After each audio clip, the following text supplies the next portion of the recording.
Good morning and welcome, everyone. Today is August 27, 2020. Some housekeeping matters before we begin our hearing today. During the declared emergency in the City of Toronto Committee of Adjustment, virtual public hearings are being conducted by electronic means through WebEx, an online digital platform, and streamed on the Toronto City Planning YouTube channel. These measures are necessary to comply with physical distancing requirements and a provincial order that limits attendance at public gatherings. This will be a virtual public hearing, and participants who have registered in advance will be able to make their presentations to the committee using WebEx, an online event that is being moderated by city staff. Anyone wishing to view the hearing may do so by watching on YouTube. Participants who have registered in advance will be connecting either by their computer or tablet app or by telephone. All participants will automatically be muted on entry. When your item is called, each participant will be unmuted by the moderator, one person at a time. Only the committee members will be participating by video. All registered speakers will be participating by audio only. We ask that you mute all of your personal devices, including the YouTube stream, when you're not speaking to prevent transmission of background noise and minimize disruption to the meeting. Please unmute your computer microphones before speaking. Please ensure to mute the YouTube streaming while you are speaking to prevent background noise and disruption to you while you're speaking. The hearing will take at a slower pace. Each item will be stated and then a moment will be given to allow everyone time to find their place. Please write down the WebEx meeting access code and attendee ID from your WebEx meeting invitation and keep it nearby for quick reference. If you experience lag or audio issues, disconnect and call into the hearing and enter this information. For everyone's benefit, I am going to repeat the WebEx phone number. It is 416-915-6530.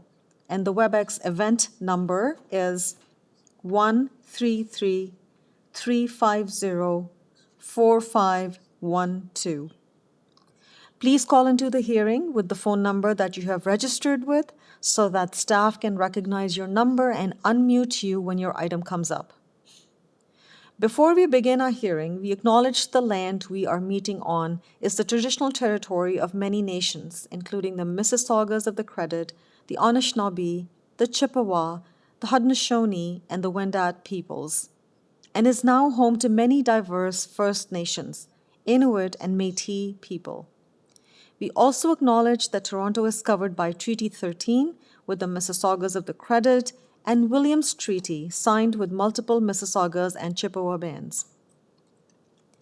In accordance with Section 45 and 53 of the Planning Act 1990 as amended, this meeting of the Committee of Adjustment for the City of Toronto is now called to order.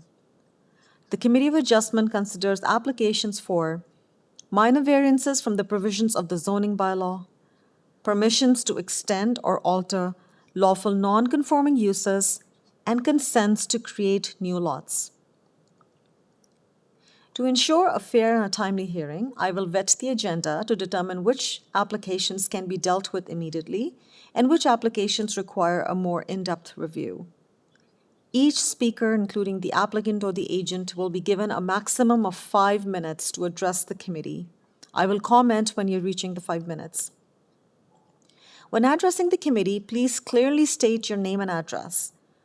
Please remember to confine your remarks to the matters outlined in the application. The applicant or the agent will proceed first, will make a presentation to the committee. Please note that the committee may not entertain revisions to the proposals at the hearing today. The committee may decide to defer the application if it's substantially revised to ensure that the revised application is accurate and that all those entitled to the notice of the application are informed of the changes. Then individuals either in support or opposition to the application will be invited to speak. Please ensure to include all your remarks or concerns that you may have. Committee members may ask questions of each speaker after they have finished their presentation. If there are several speakers sharing the same view, please select a spokesperson to present the group's opinion. We want to hear your views. However, covering the same points again will not advance your cause. Please be advised that all deputants at the hearing today will be given a chance to speak before the committee moves on to the applicant for a rebuttal or a response to the deputant's concerns. The chair will advise if there are any questions for the deputants. When all speakers or deputants are finished, the applicant or the agent has the opportunity to rebut only those issues that were raised by the speakers. Please note that unless committee members have any questions, the deputants or the speakers will not get a chance to rebut the applicant's response. This will mark the end of the discussion. The application will then be taken into committee for a decision. The committee has received the minutes of the last few meetings, I would say. I would like to have a motion to confirm and adopt the meeting minutes from July 10th. May I have a mover or a seconder for the minutes from the meeting from July 10th? I will move approval of the minutes for July 10th. May I have a seconder, please? Madam Chair, I will move the motion for approval of the minutes of July 10 meeting. All right, so we have a mover and a seconder. All in favor of this motion? Motion carries. The minutes of the meeting from July 10th have been adopted. Now, minutes of the meeting from July 23rd. May I have a mover and a seconder? I move approval of the minutes of July 23rd as amended today. May I have a seconder, please? I'll second that. Madam Chair, I was present for that meeting, yes. Thank you. All in favor of this motion? The motion's carried. Minutes of the meeting from August 13th. May I have a mover or a seconder? Madam Chair, I will move the motion for approval of the minutes of meeting August 13. Thank you. Have a seconder, please? Yes, Madam Chair, I'll second that approval. Thank you. All in favor of this motion? Motion's carried. Minutes of the meeting from July 10, July 23rd, and August 13 have been adopted. Thank you. Are there any declarations of interest of panel or staff at the hearing today? I see none. There are no declarations of interest. Mr. Deputy Secretary Treasurer, have you received any requests for deferral? Through the chair, no request for deferral. Thank you. There are no requests for deferral. I will now vet the agenda. I will call each item in the order listed on the agenda and ask if anyone other than the agent or the applicant is present in interest and wishes to address the committee. I will do the roll call as we have on our list of speakers that have registered today. If there are people in interest, the matter will be held until all non-contested applications have been cleared from the agenda. If there's no one present in interest, the agent or the applicant will proceed with their application or presentation if required. The committee may ask questions or take the matter into committee for a decision. Thank you. I will now begin with the agenda, reading of the agenda. The first item on the agenda is 94 Danforth Road. We have on the list of participants Helen Pang. Helen, are you there? Yes, I'm here. I'm here with Evan Pang as well on the line. Okay, thank you very much. So Helen Pang and Yifan are there. Thank you. Members of the committee, do you have any questions or on this application for the applicant? Madam Chairman, I have a quick question for the applicant. Applicant, I see in the notice that was given for Part 3, item number 4, the proposed minimum rear yard setback is 5.84 meters. However, on your drawing, the proposed rear yard setback is 3.89 meters. Do you wish to consider the 3.89 meters or the 5.84 meters? Sorry, do you mind repeating the question again? We didn't get all of it. Okay, this is a clarification question. On Part 3, if you look at your sketch, you'll see the rear yard setback on Part 3 is shown as 3.89 meters on the right-hand side of the sketch. It's actually 3.99. 3.99, sorry. In the notice, the request for the variance is a proposed minimum rear yard setback of 5.84 meters. If we grant the 5.84 meters and you need the 3.99 meters, you would have to come back to the committee.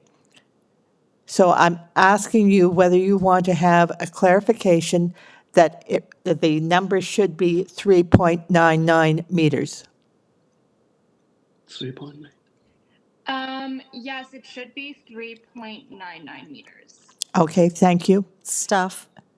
Through the chair, if the committee does, if the committee approves a variance for 3.89, that will apply for the entire property, and this is a regularly shaped lot. What I would suggest is that you have received, this has had the benefit of a zoning review. So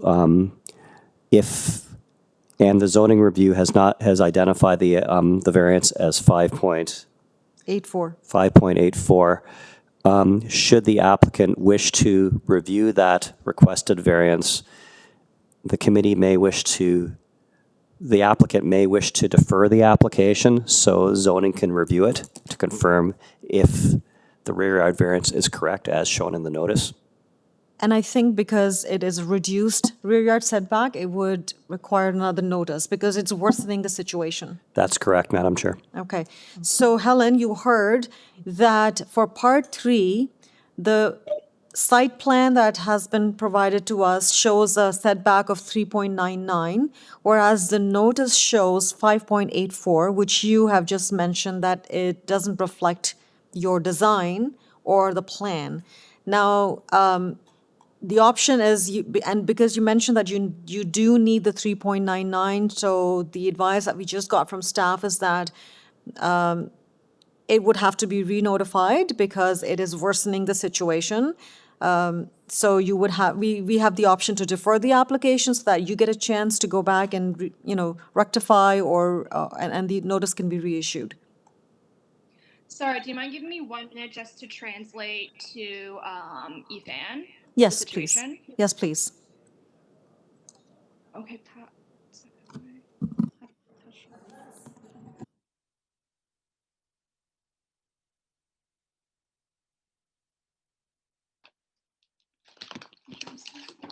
他说一个没说是3点9点，你需要那个 re-notice。rear setback 7.5 4.0是可以 re-notice。我可以说吗 Yeah. Hello? Hello?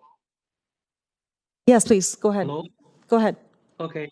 According to zoning notice, they gave 4 meters. My measurement is 3.99. I guess they just give, because 399 is 2 meters, just to be the errors. It's acceptable. Could you please repeat, or Helen, could you help us with what was just mentioned? Yeah, so essentially the zoning bylaw notice we got allowed the proposed rear yard setback to be 4.0 meters. And in our plan, it's 3.99. So the question is just, is that not an acceptable kind of variance from what was proposed? It's not proposed, that's the thing. It's just shown on the sketch. So, but the notice shows 5.84. So our predicament is that as committee, we have to approve the variance as it is presented to us, which is at 5.84. I think we had 3 separate notices though. Or like 3 Yes. related notices. and That- third part C. I'm not sure about the number of notices, but what I can tell you is that we have one notice that lists all the three parts. So part one does not have a rear yard setback variance. Part two has a rear yard variance for 5.84, and part three also has a rear yard setback variance at 5.84. So how about this? Because I'm vetting the agenda, and this probably needs more discussion. Do you want to think about it? Take your time. We will come back to it when we get back to the main body of the hearing.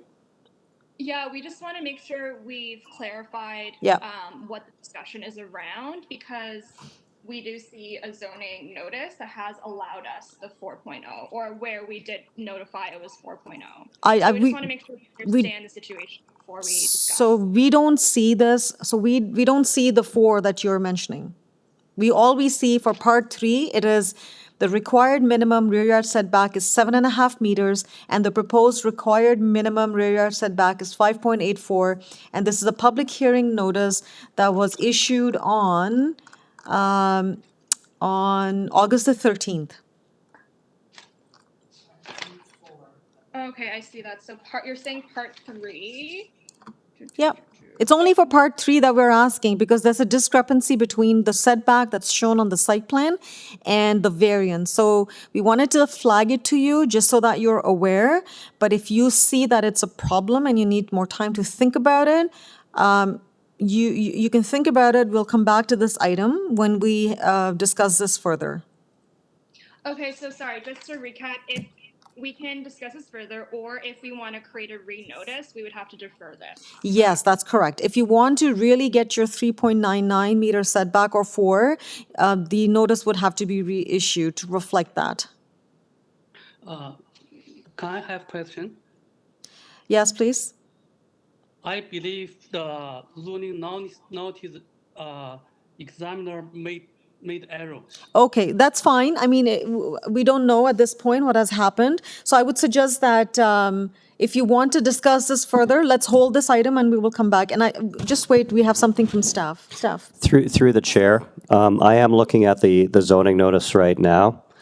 And it does indicate that the setback in the zoning notice is 3.99. Which one? This is,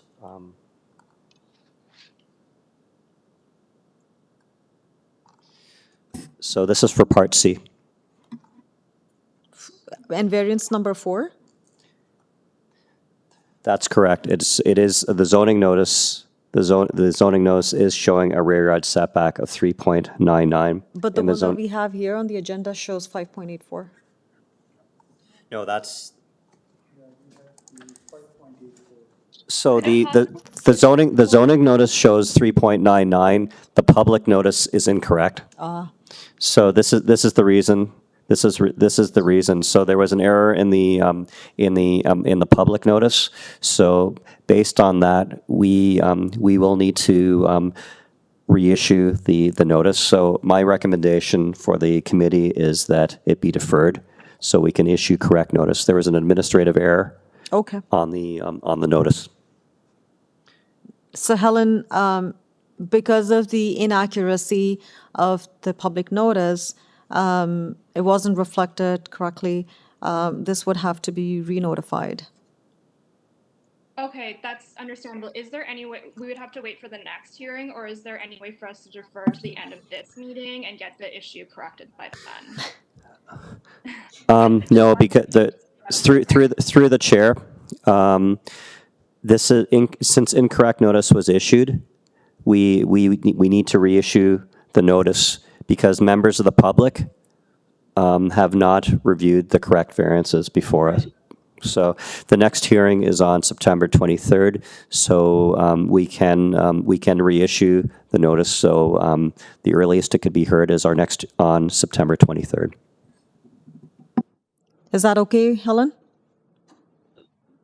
问的可不可以就这次在现场？OK， Okay, yeah, that's fine by us. It seems like the only option at this point. Yeah, that's the only option, Helen, unfortunately, because as Colin described, the notice has to be reissued, which is like a 10-day notice to the public with the accurate information on the public notice. So as Colin mentioned, we can bring it back, or staff can try their best to bring it back on September 23rd hearing.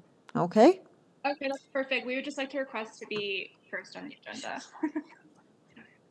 Sorry, say that again?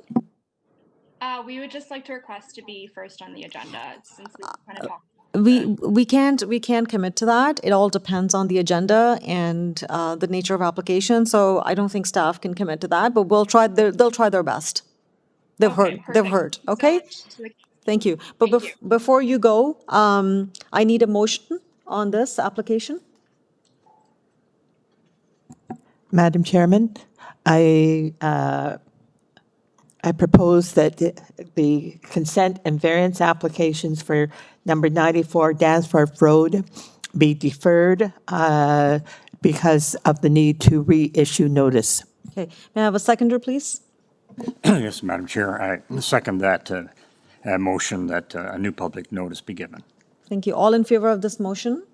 Motion's carried. Helen, your application has been deferred to the next meeting to for the purposes of reissuing the notice. Correct notice. Okay, thank you for your time, council. Have a good one. Thank you. very much. Thank you very much for your time. Okay. Item number 2 is 40 Westbourne Avenue. And we have on our list of speakers, Yasu Somalingam is the agent. Are you there, Yasu? Yes, Madam Chair. Okay, thank you. We have on our list of speakers, Anthony Mann. Anthony, you're there? Yeah, I'm here. Thank you. Irene Mann. Through the chair, this person has not checked in today. Okay.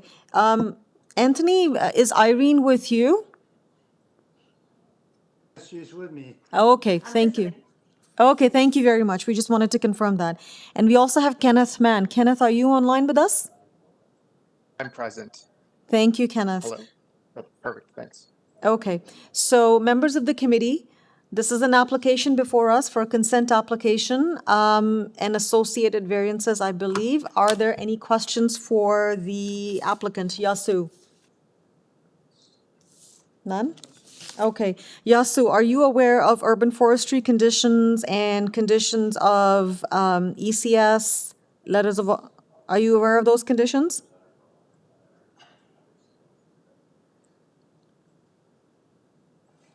Yasu. Okay, you know what?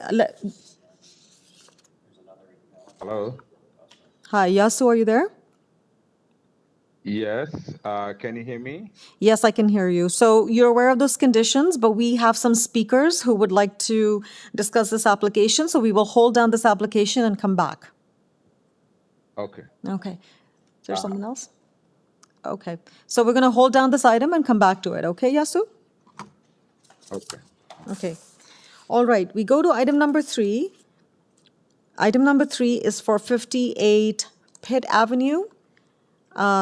We have with us the agent, Jonathan Benskowski. You're with us, Jonathan? I'm here. Thank you. How are you? We're good, thank you.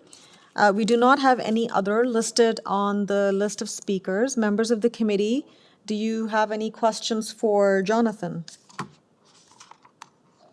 None? Okay. Jonathan, you're aware of the community planning staff report and the condition that has been recommended? Yes, I am. And you're also aware of conditions of urban forestry? I am. And I believe there are no conditions from ECS, but there were some advisory comments provided. Okay. I think it's the board consent conditions. Okay, and yes, the standard conditions of consent. Okay, so if there are no questions for Jonathan, may I please have a motion? Madam Chair, I would like to move the motion for approval of item number 3 on our agenda, subject to the condition of urban forestry and community planning. Okay, a seconder, please. Madam Chair, I'll second that motion. All in favor of this motion? Motion's carried. Jonathan, your application has been approved, subject to conditions. Thank you. Thank you very much for your time. We now move to item number 4. Item number 4 is 2 Kilpatrick Drive. And we have with us, listed as the speaker, Kyle Kadra. Kyle, are you with us? Good morning, Madam Chair. I'm here. Okay. Members of the committee, any questions for Kyle at this time? Anne? Yes, Madam Chair, I have a question for Kyle. We noticed that we have one letter of opposition talking about the second floor balcony. Are you willing to delete that second floor balcony? Have you seen the letters? Yes, through the chair, I have seen the objection letter. I just want to explain that the proposed balcony is not generating any variances. Yeah. Yes. And is complying with the zoning bylaw. And the objecting party lives like a block away. They don't even have any visual connection to our property. So I don't really understand this concern. If the committee finds it necessary, we'll gladly remove it. But I mean, I kind of feel that it's not necessary to be removed. Okay, thank you very Okay. much for that clarification. In that case, given that clarification, I'm willing to approve this application. Okay, and before we do Subject- that, do we have conditions of urban forestry? Yes. We do. And Kyle, you're aware of the conditions of urban forestry? Yes, Madam Chair, and we're okay with that. Okay, and just on record, we had 6 letters of support on this application. Please go ahead, Member Macaulay. Can you revise the motion to include the condition? Sorry, I'm move approval of this application subject to the conditions of urban forestry. May I have a seconder, please? Yes, Madam Chair, I'll second that motion. All in favor of this motion? The motion is carried. Kyle, your application has been approved, subject to conditions of urban forestry. Thank you very much. Thank you. We now move to item number 5. Item number 5 is 91 Nielsen Avenue. And we have quite a few speakers here, so I will do a roll call. And most likely this will be held for further discussion, but I will just do a roll call at this time. Faisal Ahmed, are you? Yes, I'm here. I just want to remind you, if you have other devices going on or YouTube streaming going on, please, could you turn those off? Yes. It's causing a lot of feedback. Yes, I can hear that because that's connected with WebEx.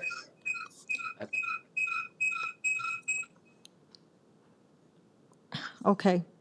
So stay with us and then see if you can manage some, avoid some. Is that better now? Faisal, can you say something? Yes, no, I had to cross the WebEx because I cannot hear anything from WebEx, but I can see you. Okay. That's why I had to call again from the cell phone. Okay. I'm on cell phone. Okay, thank you. Thank you. Just stay with us. I'm doing a roll Thank you, call ma'am. for your Sure. application. Next, we have on the list Tony McCann. Tony, are you there with us? Yes, I am. I'm here. Thank you. Leah Ann Sokolowski, are you with us? Yes, I am. And it's Leanne. Leanne, thank you. My apologies. You can always correct me if I'm mispronunciation. Leanne, you're there with us. Ross Webster, are you with us? Yes, I am, Madam Thank, Chairman. thank you. Ron Jones, are you with us? Through the chair, this person hasn't checked in today. Okay, thank you. Andrea Kohler, are you with us? Yes, I am. Okay, thank you. Members of the committee, this matter will be held down for further discussion. And if you have any question, you can reserve those questions at that time. So on this application, this matter is being held for further discussion. Please stay with us until we get to your application. We move to item number 6. Item number 6 is for 2201 Kingston Road. And we have Rob Levicia from KLM Planning. I'm here. Thank you. We do not have any other listed on this application.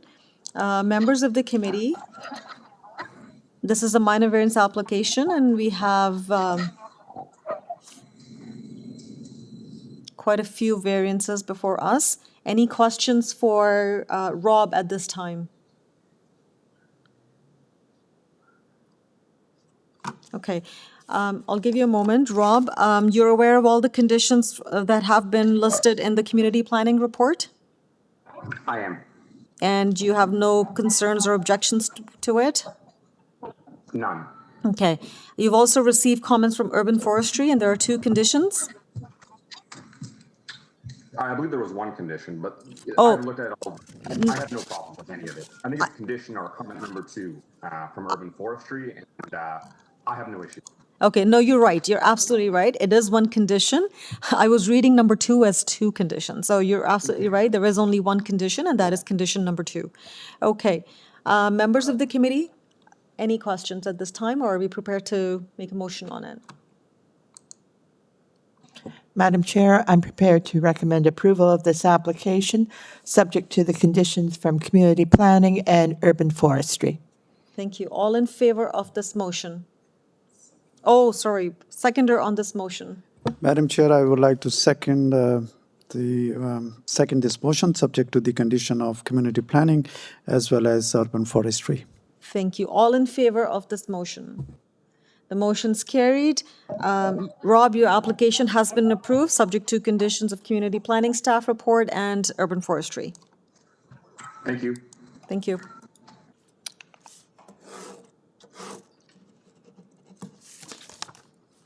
We now go to item 7. Item 7 is 85 Ellesmere Road, and we have with us Bruce McCall Richmond as the agent. Bruce, are you online? Yes, I am, Madam Chair. Thank you. We also have listed Brian Ward, the owner of this property. Brian, you're with us? I am with my wife, Kelly Downing. Hello. Hi, okay, so Kelly and Brian, you're together. Okay, thank you. We also have on our list as speakers Bonnie Liu. Bonnie, are you with us?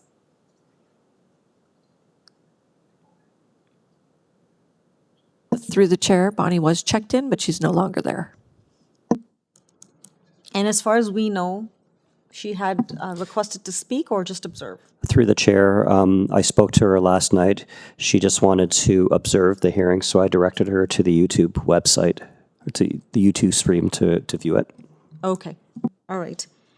And for this item, we also have a staff report. Members of the committee, any questions for Bruce or Brian or Kelly?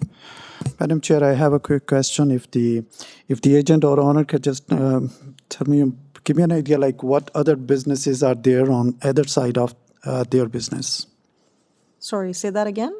I would just like to know, like, what other kind of businesses are there In the plaza? in the plaza or adjacent to their business to the right and left? Okay, so Bruce, Brian, or Kelly, would you be able to answer this question? What uses are currently there adjacent to this unit?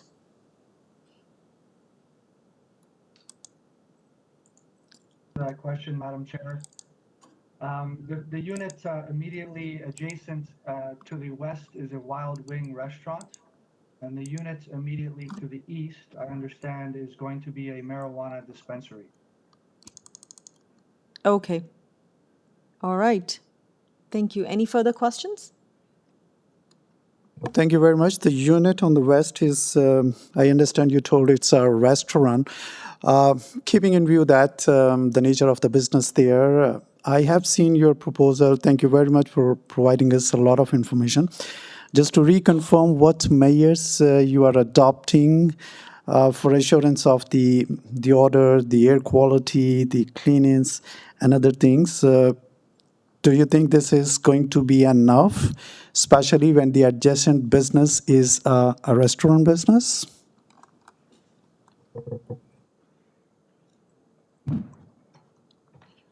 Through you, Madam Chair. Yes, I do. The unit is entirely self-contained. The mitigation technologies and methods that Dogtopia uses ensures that the walls themselves are concrete, and on top Precautionary measures for the air quality control. Yes, for the period, I may suggest that because the reassessment and review of this process is very important, especially the adjacent business is a restaurant. I would say if we can consider this period for 1 year instead of 3 years. So once it is reviewed after 1 year, it could be continued. But 3-year period is a long period. That's my opinion. Is that a comment or a motion? It's a comment. It's a comment. It's not a motion yet. Okay. Member Macaulay. Madam Chair, I would speak to that period of time. I think it will take them some time to get into operation. They're not going to be operating next month. They've still got some work to do. And I think a 3-year period to be allowed to come back and continue is appropriate, bearing in mind that if they waited to the end of the 3 years and made the application to the committee, it may be a couple of months again before they could be operating appropriately. So in effect, they would probably only be operating 2.5 years as a total. And given the amount of items that they said they have provided and the information they provided on other locations, I'm satisfied with the 3-year period. Okay. And if I can just add, this is also a precedent. There's another location in Toronto that had the similar, I think it was approved last year, and it was with the same condition of 3 years. So I think the 3 years allows them time to assess and truly see how the facility is operating. Okay. Thank you, Madam Chair. I'm okay with that Okay. for your suggestions, and thank you for that. Yeah. Okay. So members of the committee, please, a motion, please. Madam Chair, I recommend approval of this application, subject to community planning and subject to a time period of 3 years from the date of approval of the application. Through the chair, the 3-year period is actually in the recommendation in the community planning report. So if the committee wishes, they could just adopt it subject to the community planning conditions. Okay. So that condition is already in the CP report. So I guess the motion is pretty much the same, to say approval subject to the recommendation that's in the community planning staff report. Okay. Okay. Okay. May I have a seconder, please? Yes, Madam Chair, I'd second that approval. All right. All in favor of this motion?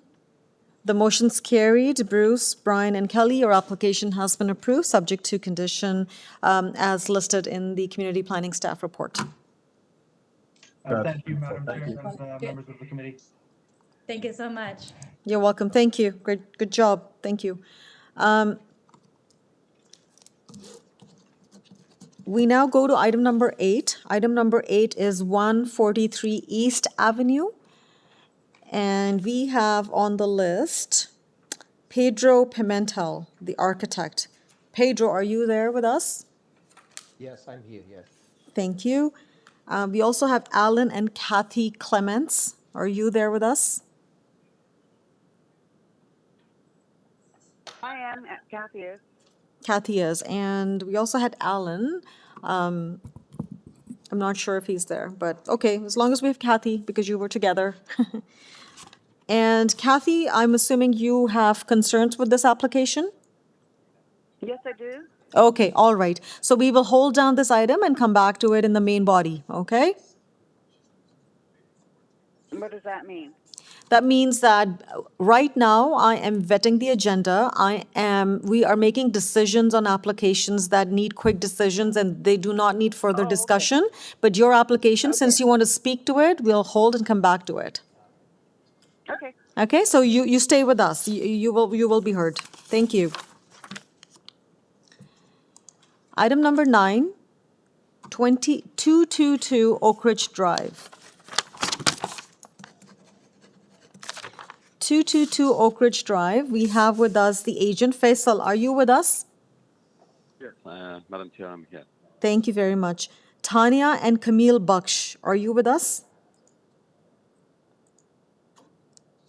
Through the chair, these people have not checked in today. Okay, thank you. Taisha Tasker, are you with us?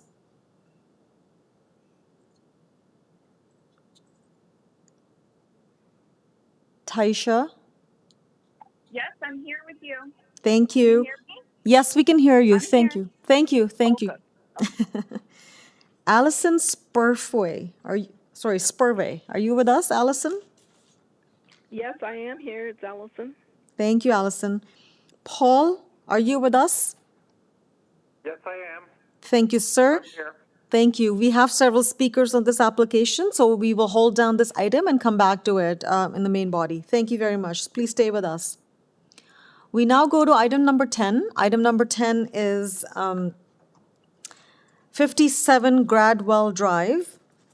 We have with us the agent, Peter Jerusik. Peter, are you with us?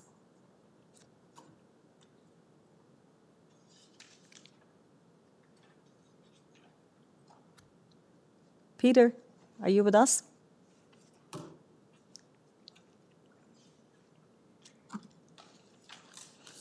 Yes, I'm here. Okay. Thank you. I'm here. Hello? Th- Thank you. We can hear you now. There was a bit of a delay, okay. but we can hear you. Thank you. Okay. Members of the committee, 57 Gradwell Avenue, Gradwell Drive. It's an application for a new two-story house, and there are two variances. Any questions for Peter? Okay, and just for record, there's one letter of concern that we had received from Natasha Taylor. But I think we have confirmed that the zoning review was done and the setback is not a subject of this application. So going back to the committee, any questions for Peter? If there aren't, may I please have a motion? Madam Chair, I would like to move the motion for approval of item number 10, subject to condition of urban forestry. Okay, and Peter, you are aware of conditions of urban forestry? I am. Okay, thank you. May I have a seconder? And Madam Chair, then I would second that approval. Thank you. All in favor of this motion? The motion is carried. Peter, your application has been approved, subject to condition of urban forestry. Thank you for your time. Thank you. We now move to item 11. Item 11 is 4 Old Kingston Road. We have on the list Nisar Patel. Are you with us, Nisar? Yeah, I'm here, ma'am. Thank Madam you. Chair and all the members of the committee. Okay, thank you. We also have Sadiq Patel. Are you with us, Sadiq?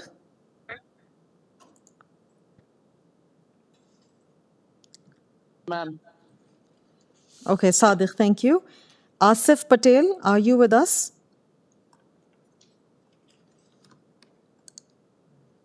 Asif?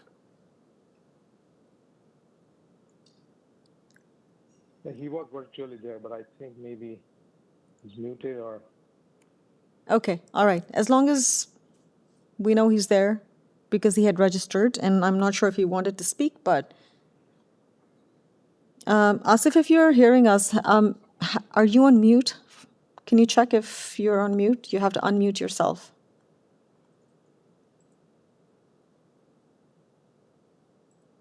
Okay, all right. We will wait. Okay, I can. Can you guys hear me now? Yes, I can hear you. Thank you, Asif. So yeah, I was muted by the host. So thank you, Madam Chair and the committee. I'm here. Not a problem, not a problem. Well, we're just learning as we're going through this. Khalil Sayed, are you with us, Khalil?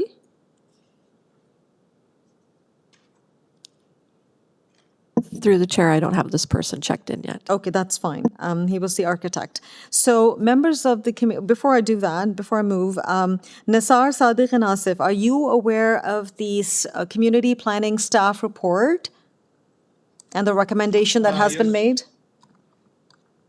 Yes, madam. Okay, thank you. Members of the committee, do you have any questions for the applicants at this time, or do you want to hold this down and come back to it for further discussion? Or are you prepared to make a decision? Madam Chairman, I'm prepared to recommend approval of this application, subject to the community planning condition that the community planning have an opportunity to review your revised elevations.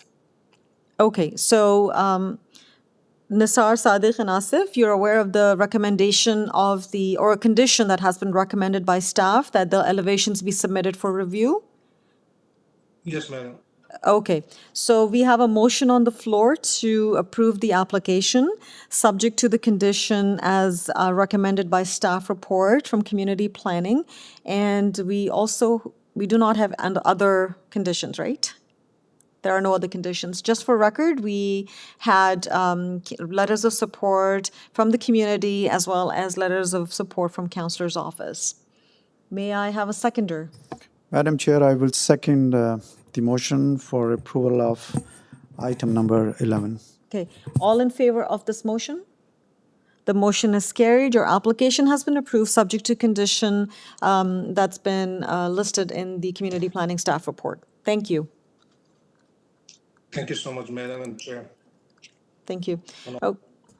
Okay, so we now move to item number 12. Item number 12 is 7 Precedence Court. And we have with us registered Candia Nadaraja. Candia, are you there with us? Yes, I'm here. Good morning, Madam Chair, and good morning to the rest of the committee members. Thank you. Can you hear me? Yes, we can hear you very clearly. Thank you. I am here, Madam Chair and committee members. I am Akajan Kanakaran with Kandayana Raja here, the applicant. Okay, well, thank you very much. Just bear with us for a moment. I'm just doing a roll call at this time. Akaljan Kanagaratnam, are you with us? Oh, he's with him. Okay, sorry about that. So you are with the applicant and the owner together. Okay. Members of the committee, any questions for Candia?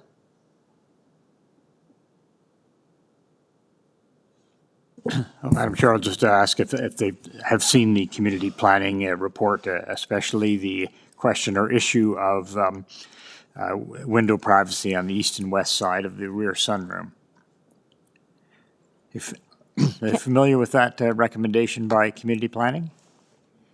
Yes, I have received that recommendation, which completely says, or it clearly says that that sounds acceptable by the planner for Scarborough District, Ms. Nishan Liu. I'm agreeable with her, with that person, with that officer. Okay, so there are 2 conditions, and you're okay with those 2 conditions that are in the staff report, correct?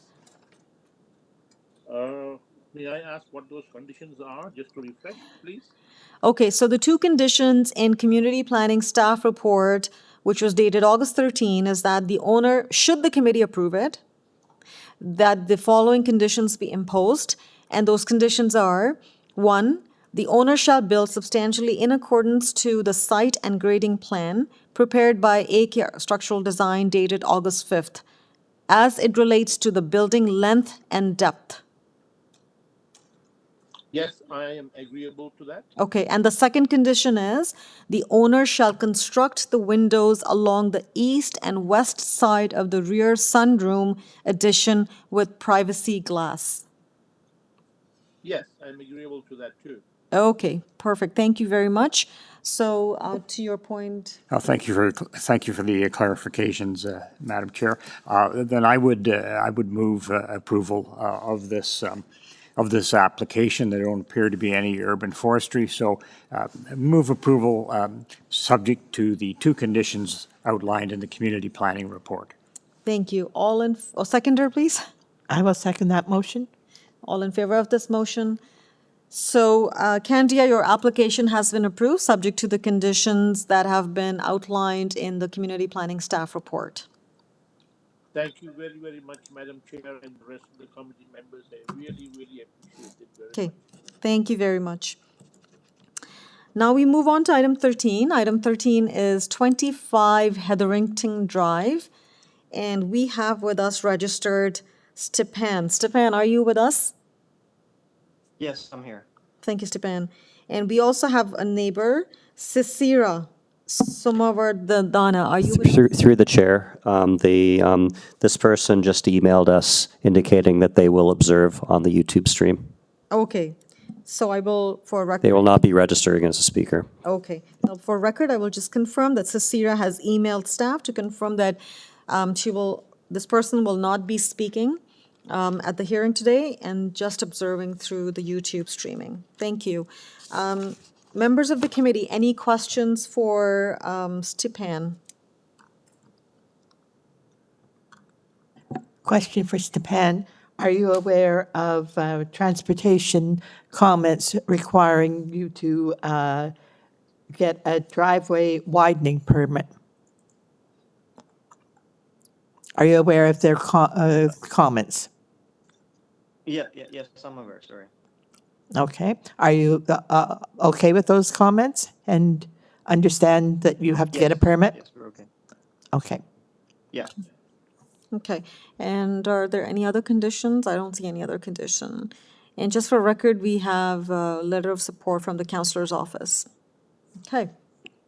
May I have a seconder? Oh, there's a motion? You have to put?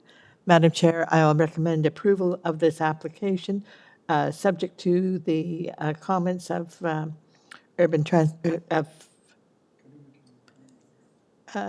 community planning. No, There are no subject to- conditions. Subject to comments from transportation, but this is not any condition. This is just a notice to you. So my motion is to recommend approval of this application. All right, may I have a seconder, please? Madam Chair, I will second this motion for approval, and there are no conditions attached to that. Thank you. All in favor of this motion? The motion's carried, and Stepan, your application has been approved. Thank you very much. Thank you. Thank you. That brings us to the end of the vetting of our agenda. We will now go back to the items that have been held for further discussion, and I will recap those items so that I have those accurate. So we held item number 2, item number 5, item number 8, item number 9, and that's it. Okay, that's great. So 1, 2, 3. Yes. 1, 2, 3, and 4 items only. Okay. So now we move on to item number 2. Item number 2 is for 40 Westbourne Avenue, and this is a consent application to sever the property into 2 residential lots as Part 1 and Part 2, and there are some associated variances as well for each of those parts. We have with us Yasu. Yes, Madam Chair and the committee members. Okay, thank you. So members of the committee, would you like to have a presentation on this application, or would you, do you have any questions for Yasu?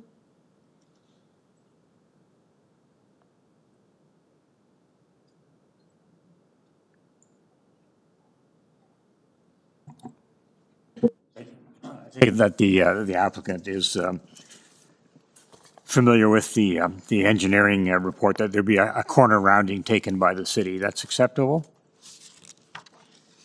Yes, yes, that was taken, and then we have revised our zoning notice according to that, so that the lot area and that calculation were revised, so everything complies to the rounding taken out. Okay. Thank you. If there are no questions for Yasu, do you want to say anything before I move to the neighbors? Yes, the neighbors have some concerns, especially because of the retaining wall between these 2 properties, that mean this subject property and the neighbor's property. And they reached an agreement saying that the retaining wall will be removed, and a proper new retaining wall will be erected within the property line of my client. And also there'll be a new fence erected at the cost of my client as well. So they have reached, but if they still wanted to speak, they can speak. Okay, all right. So we can move on to hearing from the neighbors then? Okay, so we have Anthony and Irene together, Irene and Anthony, and I think Kenneth is also from the same address. So are you all together right now? No, my wife Irene and I at the one location, and my son Kenneth is at another location. Okay, all right. So Anthony and Irene, please go ahead and let us know of your concerns. Okay, just first of all, want to state my name, Anthony Mann, at 38 West Bond Avenue. First off, I would like to congratulate my neighbor, Pasef, for the redevelopment of his property. All right. Now, we are not opposing anything. We just want to express our concerns. And Yasu, if I remember his correct name is Yasu, right? Yes, Yasu is the agent. Yeah, the agent already had pointed out that the couple points that we have, the retaining wall as well as the fence, the privacy fence, that's great. My only concern that I have is that they're talking about regrading the property so that they will be at our level, on the south side of the property. My concern is the running water. All right, so I want to table that. So we don't want our property to be flooded with running water from the storm. Or that's the issue I have at this time. Okay. All right. Thank you, Anthony. Does Irene want to say anything? Basically, I'm in the same opinion as Anthony. We just want to make sure that our house is structurally sound and there is no drainage problem going forward. Because right now, at the current moment, we never had any problem with the flooding or like a crack in the house. Okay, so those are matters related to drainage, but between the two of you, there's no concerns with the variances, correct?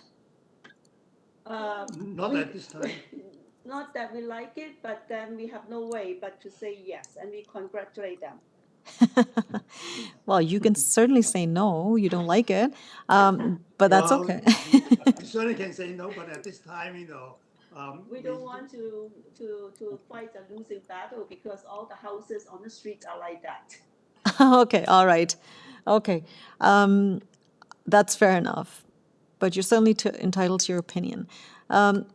Now, if there's members of the committee, any questions for Anthony or Irene before I move on to Kenneth? Madam Chair, just to asking Anthony, being a good neighbor, how he's going to mitigate this issue, especially the storm or drainage issue or flooding issue. So, Anthony, I just want to hear your comments on that before we proceed. Well, we don't know the design, so I cannot comment on that, right? I just want the design engineer or architect. Yeah. Sorry, I mispronounced. Sorry, I was just asking Yasu for that. Oh, Yasu, not Anthony. Okay. Yeah, I'm sorry for that. No, it was question to Yasu. Sorry, so My we're not there yet. We're not there yet. We're still talking to Anthony and Irene, who are the neighbors.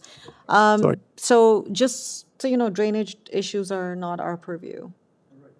Member Macaulay. Okay, to Anthony and Irene, with regard to your concern about the drainage, one of the items that this consent application has to approve, and it's in the agenda, is prior to any conveyance, prior to the creation of the lots, the owners have to provide a report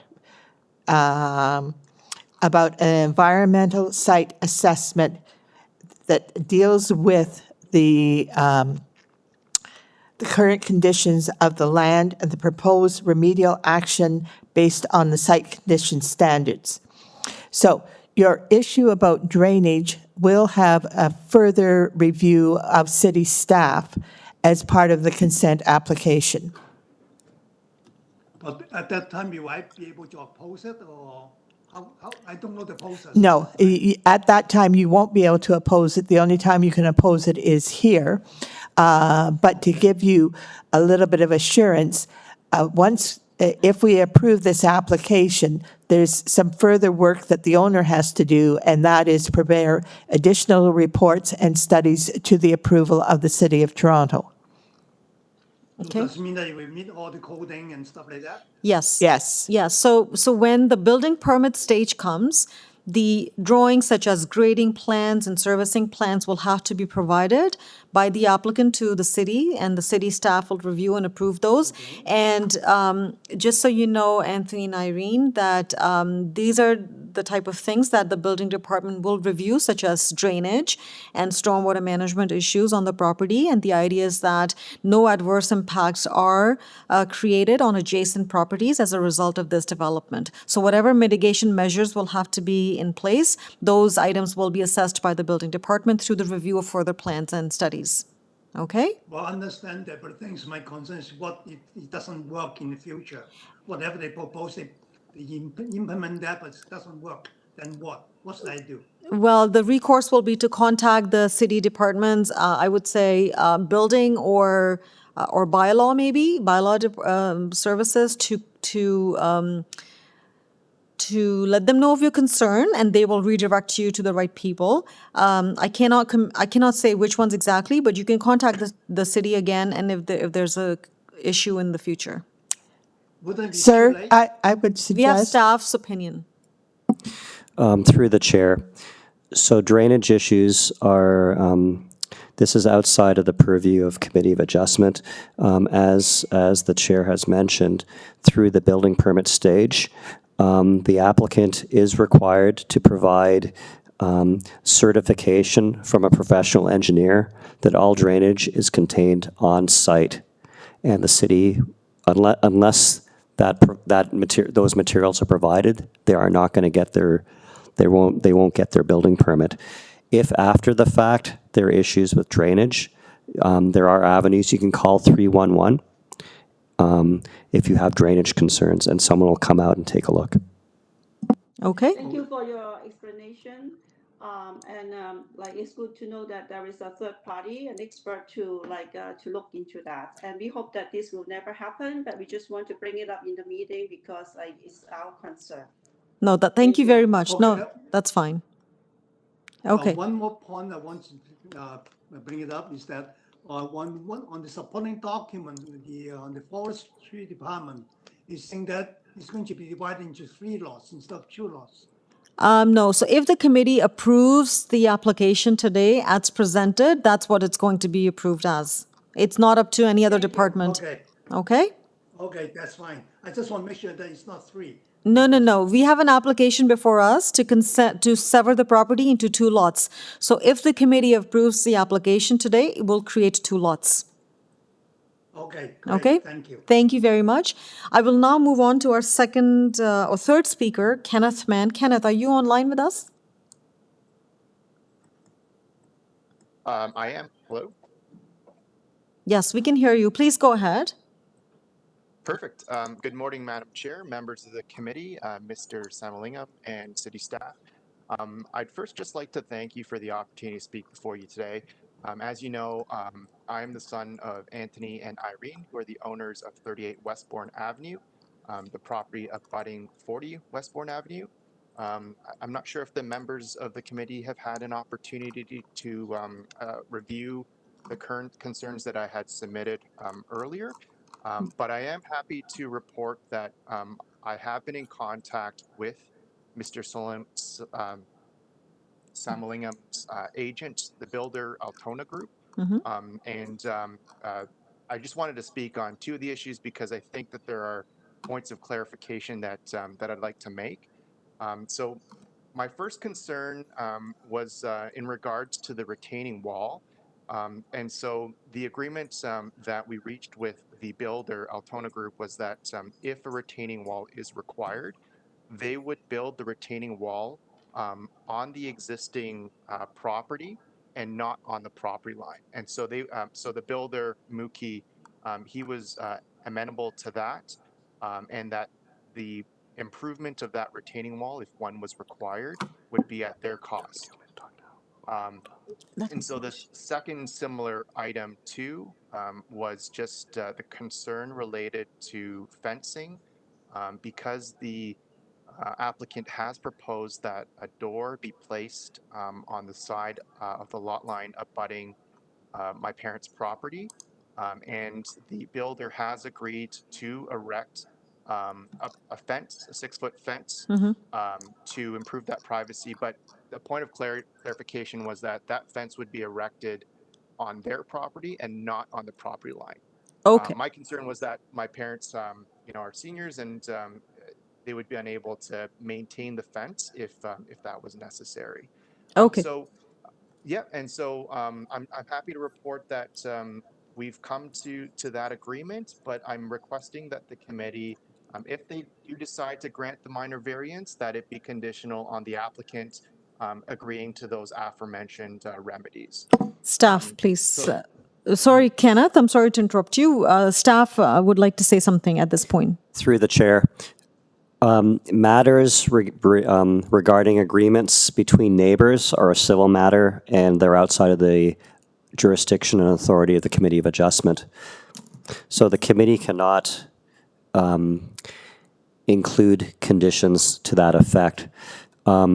The neighbors can certainly work that out on their own outside of the scope of Committee of Adjustment. Yes, and thank you, Colin, for that. But we will certainly ask Yasu that he has heard the concern and the agreement that has been discussed. So that it's recorded in the minutes. That's the best we can do at this time. Okay. Perfect, and that was my intent Okay. all along, because I think this is the first opportunity that we've been able to have a conversation with Yasu, and we've just been dealing with his agents. So if Yasu is agreeable to that, I think that I'd be really happy, and my parents would be really happy with the the potential variance.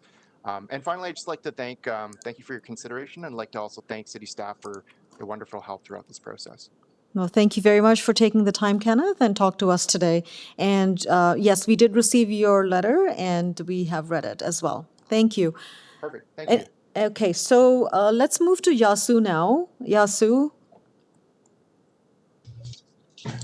Yes, Madam Chair.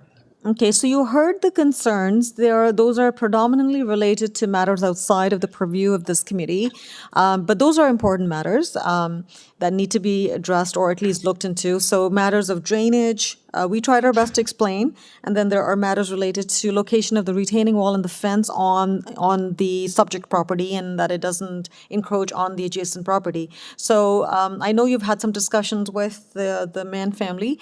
Can you confirm of your discussions and that there's some sort of agreement to do what has been requested? Yes, Madam Chair. On behalf of our client, my staff has been in communication with the neighbor, and we have reached in an agreement on behalf of the client that my client will erect a new retaining wall if required inside my client's property line, and also a fence within my client's property line. So that agreement has been reached. As you said, it's not a planning matter, but still this agreement has been reached, and then we have a communication in via email on this matter.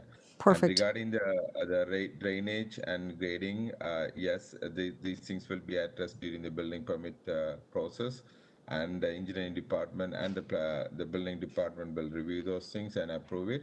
And once it's approved, we don't have any problem. We can send them a copy of the approved drawings too, so they know exactly what is approved and what we are going to erect it. So this way, the client is very well aware that these items has been taken care of.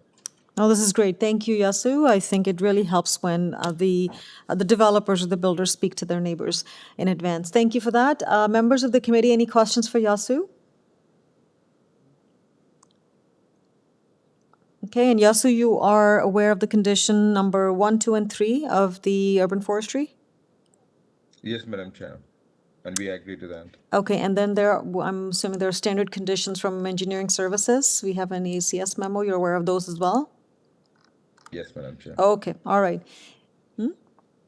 And the standard conditions of consent. That goes without saying. Okay. Yes, yes. So, members of the committee, if there are no questions or further deliberation on this application, are you prepared to make a motion on this application? Madam Chair, I'm prepared to recommend approval of this application. It's both a consent and a variance, subject to the conditions of urban forestry, subject to the conditions as outlined in the engineering and construction services, development engineering, their memorandum, subject to the standard conditions of consent application. And I acknowledge that there is cooperation between the residents and the agent for the new owner, and appreciate that cooperation. That's great, thank you. May I have a seconder to this motion? Madam Chair, I will second this motion for approval of item number 2, subject to the conditions. Okay. All in favor of this motion?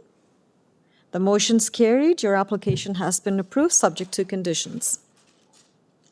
Thank you very much. Thank you very much and taking the time to speak with us today. Okay, so now we move to item number 5 that was held. Item number 5 is 91 Nielsen Avenue, and we have the application here for a new 2-story detached dwelling. This application had been rescheduled from August 13th hearing as there was a failure to post a sign on the property. The proper notice was not given. We have before us 6 variances. And we have Faisal Ahmed. Faisal, are you with us? Yes, I'm here, Madam Chair. Perfect, thank you. Faisal, before we start, members of the committee, do you have any questions for Faisal? Would you like to have a presentation at this point? No? Madam Chairman, could we have him just review the building drawings very quickly? I'm looking mainly at the building elevations. Okay, so which drawing number would that be, Member Macaulay? I haven't found it yet. Are you looking at the basement plan? No, building elevations. Oh, building elevations, okay. So building elevations, which elevation? The front? The ones that are showing the height of the platforms and the balconies. Yes, those ones are perfect. So if the applicant could explain what he is doing and why. So Faisal, could you please explain the design of your elevation in terms of the location of balconies and the height of the building? Right? Yes, Madam Chair, thank you. Thank you, Christian. We are applying for, actually those are in our variance list. For example, we are applying for balconies in the front, in the rear. Those are more than the allowable limit. So for an example, I've already made this note that we can reduce the rear balcony. Currently it is 7.42 square meter. We can reduce to comply the size, which is 4 square meter. The owner, they wanted a bigger balcony, but as it is another variance, so we can reduce that. But the front, we'd like to leave the front balcony as is, if you allow us to do that. And another thing is about the height. The height is, we are 7.6 meter more than the allowable limit. So we are planning to reduce the first floor above the established grade height, which is 1.35 meter right now. We are planning to will reduce to 1.2 meter, which is 0.15 meter less. So if we do that, the height will also reduce to 7.45. It won't comply. It won't reduce the variance, but at least it will reduce the proposed height. It will be closer to the limit. That Does that help, Member Macaulay? Yes, thank you very much for that explanation. I'd like to hear what the residents' concerns are. Okay, thank you. Sorry. Okay, thank you, Faisal. Staff? Through the chair, You may wish to ask the applicant what, maybe after you hear from the residents, what the height will be, the specific height that's going to be reduced, what the specific height will be, because that will impact the requested variances. Yes, thank you, staff. Faisal, once we've had a chance to listen to the neighbors, we'll come back to you and get some more information on the changes and the impact of those changes on other variances, if there are any. Okay? Okay, so we now move to our, is there anything else you want to say before we go to the residents? To them, then if you have any question or anybody has any question, I can answer that. Okay, all right, thank you, Faisal. So now we go to Tony McCann. Tony, are you with us? Yes, I am, Madam Chair. Thank you, Tony. The floor is yours. Please let us know of your concerns, and you have 5 minutes to speak. Madam Chair, with your permission, I was hoping that we could speak in order. That way we will not repeat items, and for expedition purposes, we can get our concerns listed to you. Is it possible to change the order of speakers? Absolutely, and I think that will be very efficient. Appreciate that effort. Please give me the list in the order. Sure. So the first speaker would be Ross Webster. Mm-hmm. Myself, Tony McCann, would be second. Mm-hmm. Andrea Kohler would be third. Mm-hmm. And Leanne Sokolowski would be last. Okay, and we don't have Ron Jones here. Okay, all right. Oh, that's great. That's great, Tony. Appreciate your help. And I think you nailed it. Repeating the same concerns wouldn't really help. If you can, if there are new things, absolutely, we're listening here. Thank you. Please go ahead. Okay, thank you. So, Ross Webster. Good morning. Good morning. As you said, my name is Ross Webster, and I've lived at 21 Brooklawn in the neighborhood for 23 years. I've requested that a composite photo graphic be posted, and I hope that everyone can see that. It illustrates in many ways how this house, just how big it is, and how it contrasts to the prevailing character of the surrounding homes. Anyway, I'm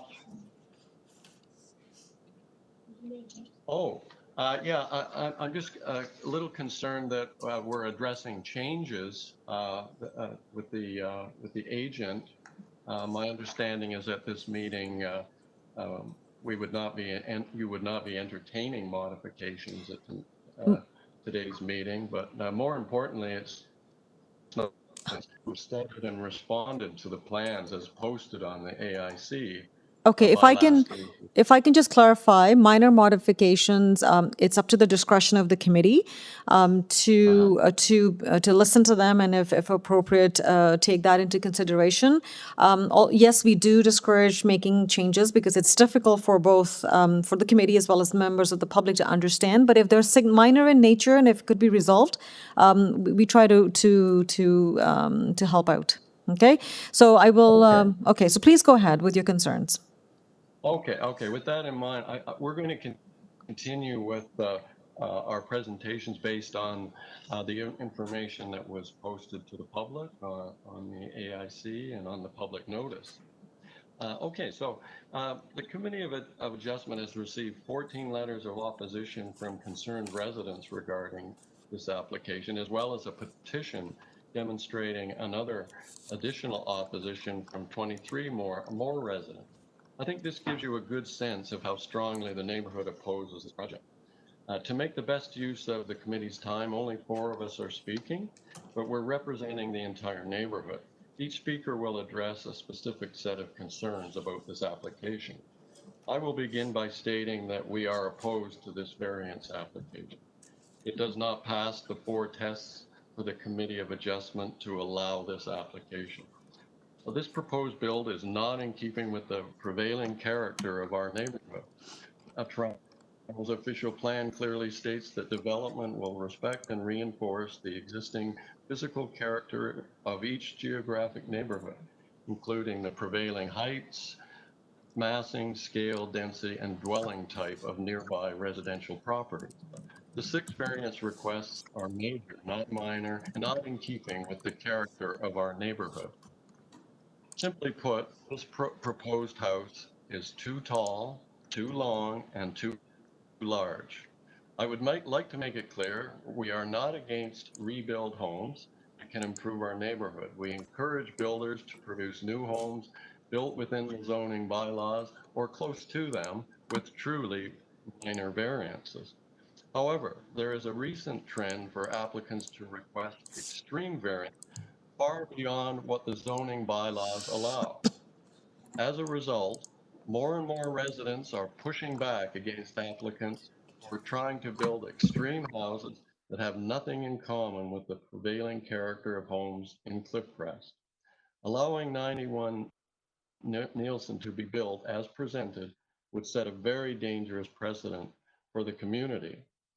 At this time, I'd like to mention that there are some discrepancies in the zoning notice that impact a number of the variance requests. But first, I would like to address variance number 5, the building length. The proposed building length of 18.29 meters is 1.29 meters or 4.2 feet longer than the allowable 17 meters. This is a substantial variance that certainly cannot be considered minor. What makes this variance request even worse, though, is that there's a discrepancy between the length of the proposed building, as is shown on the building plans, compared to the length of the building as it is listed in both the zoning notice and the public notice.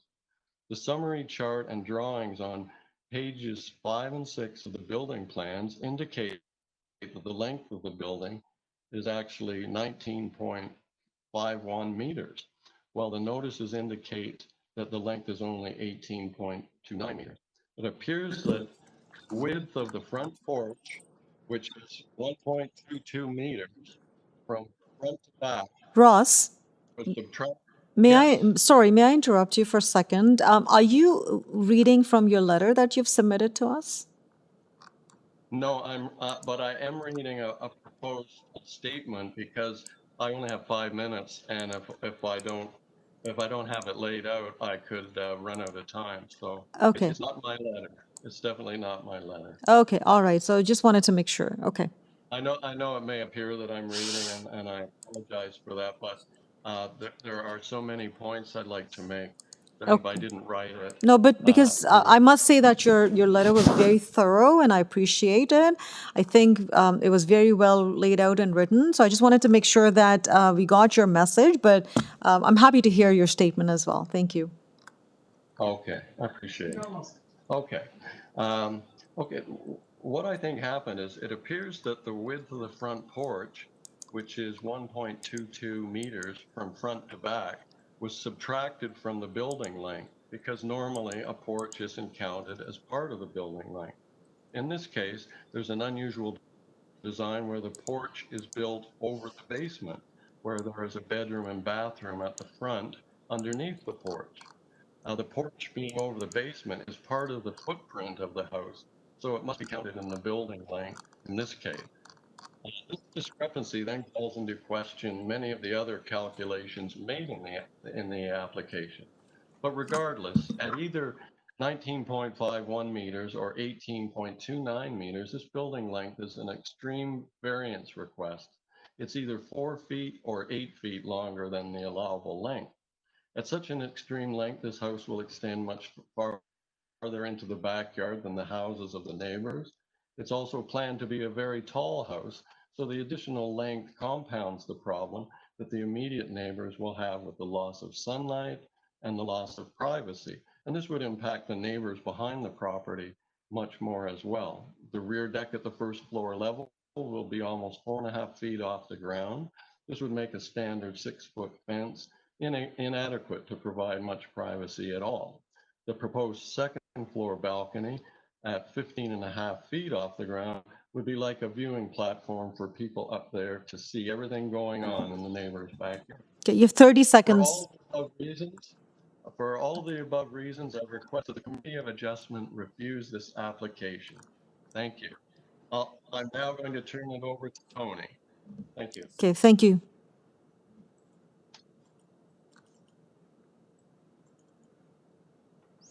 Tony, Yes, please, go ahead. thank you. Thank you, Madam Chair. I would also like to speak to two variances that I am very concerned about. The first variance is that is requesting the lot coverage, the variance to lot coverage. I have learned throughout this whole process that the bylaw allows for 33% coverage of the lot area, and that their variance is asking for a coverage of over 35% of the lot area.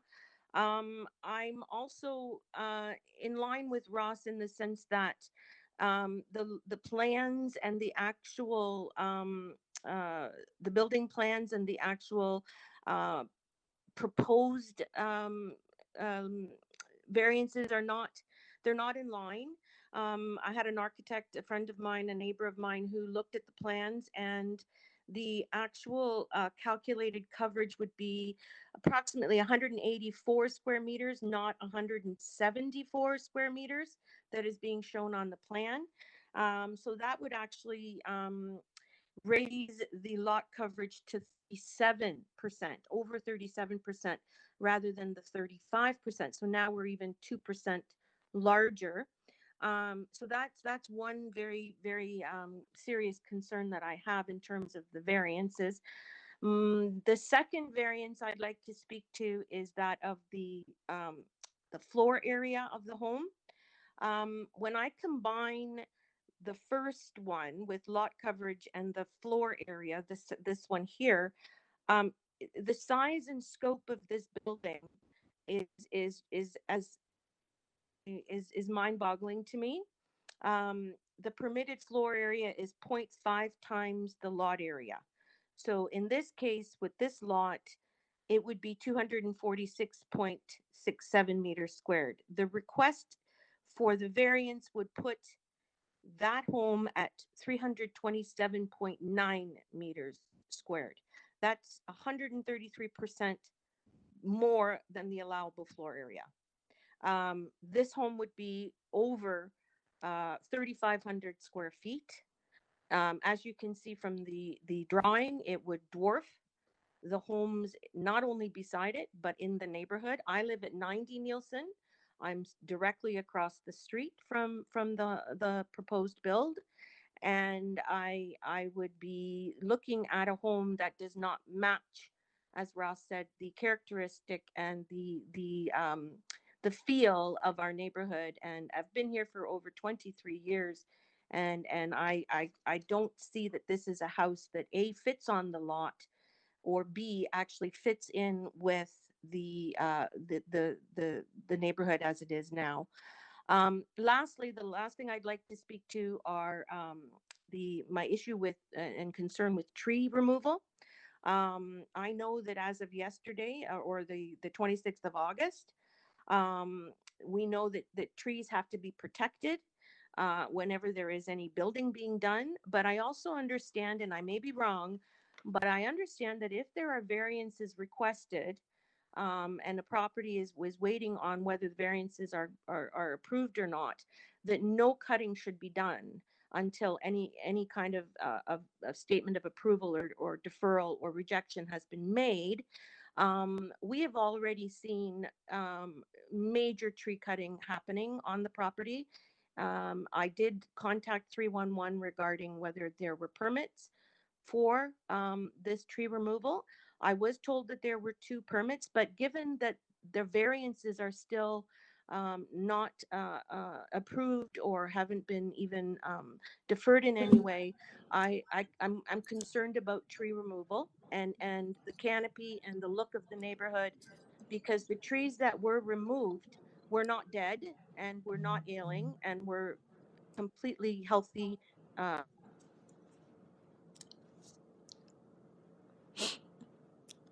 Neighborhood. So I am in agreement with Ross that the house does not meet the zoning bylaw Almost done? requirements. The variances Okay, requested are not minor. okay. and I would just like the committee to please refuse this application. And Okay, thank I now you. would like to turn to Andrea. Tony, before you go, thank you very much for speaking with us. A few things that I wanted to clarify, which are fairly factual. Discrepancy between the drawings and the notice. So the notice is what's before us in terms of the variances. These drawings were reviewed by the building staff for zoning. So the zoning review was done by building staff, so we cannot, we're not experts on it. What is before us is what we believe has been reviewed and confirmed by building staff. Discrepancy, we are not, when committee issues a decision, they're not approving plans, we're only approving the variances. So when the building permits drawing are submitted to the building department, the drawings would have to reflect the approved variances. Okay? So there may be discrepancy today, but when it comes to, and these drawings are not official, as I said, for building permit, so when they apply for building permit, the drawings would have to comply with all the zoning and the variances that are approved. Okay? And just a question, Madam Chair, if I may. Do we get any notification of building permits being approved or not approved, or does that No. just No, happen? No, that's, we don't. there's no notification requirement under the building code for that. Okay. So it's done at staff level. Number 3, you mentioned about trees and permits and removal of trees. So so to your point, the decision by the committee doesn't necessarily have to be in place for the removal of the trees.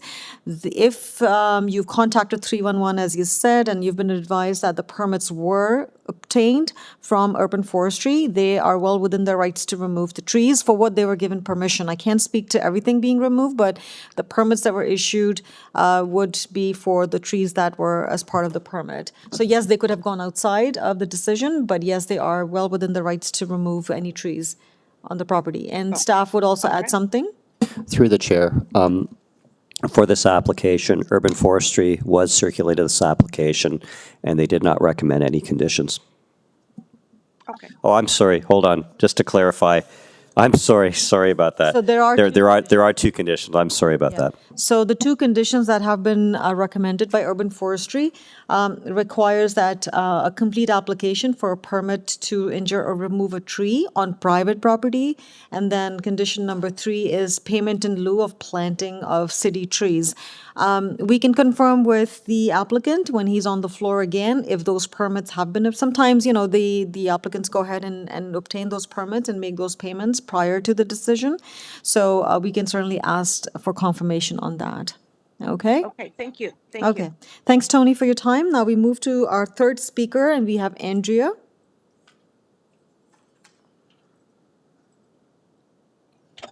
Thank you, Madam Chair. Good morning, and thank you for taking the time to hear all concerns. My name is Andrea Kohler, and I moved into the neighborhood in 2009. I've lived at 92 Nielsen Avenue, right across from 91 within the notification zone. I remember when I first came to this neighborhood, I was overwhelmed by the beauty of it. The green space and the fact that all the houses do not look the same. I'm not opposed to renovating or new builds, but believe that the applicant should build within the zoning bylaws or close to them with only truly minor variances. I have concerns about the overall height of the structure. Variance number 3, the proposed height of the main walls is 7.6 meters versus the permitted 7 meters. This, along with variance number 4, the proposed height of the first floor above grade of 1.35 meters versus the permitted 1.2, will make the overall height of the building 8.64 meters and will tower over the immediate neighbors and almost all the homes in the area. This goes against the Toronto official plan, which states that development will respect the prevailing heights, massing, scale, density, and dwelling type of nearby residential properties. I also have concerns over the requested variance number 6, dealing with both of the second-story platforms. The requested platform area of 7.42 meters squared and 10.35 meters squared compared to the allowable 4 meters squared for each platform is not a minor variance. The rear platform is 85.5% greater than the allowable, and the front platform is 158.75% greater than the allowable. The privacy of neighbors would be impacted given the size and height of these platforms. I'm also concerned about the basement design, as it appears to have 2 separate 2-bedroom apartments with 2 full bathrooms, 2 dining room, kitchen, living room combinations. One is currently labeled a rec area, and a shared laundry room. This is A05. And a shared laundry room. The rooms labeled gym and office are the potential 2 bedrooms for the rear basement apartment. This is not an in-law suite or a secondary suite, but two complete bedroom basement apartments. This very large house appears to be a three-unit apartment building. Please refer to page 105 of the building plan. One has to wonder how many people will be living in their single-family dwelling. I am reminded of something someone once told me. They put a flag at the end of their driveway so when they were coming home, they knew which house was theirs. I remember thinking, I'm so glad I don't live in a neighborhood like that. I feel if we continue to allow these monster homes that continually exceed permitted values, our neighborhood will turn into that. I'm not interested in living in that type of neighborhood with my family. This proposed bill is not in keeping with the prevailing character of our neighborhood. For all of these reasons and those noted by my neighbors, I request that the Committee of Adjustments refuse this application. Thank you, and I will now turn this over to Leanne. Thank you, Andrea.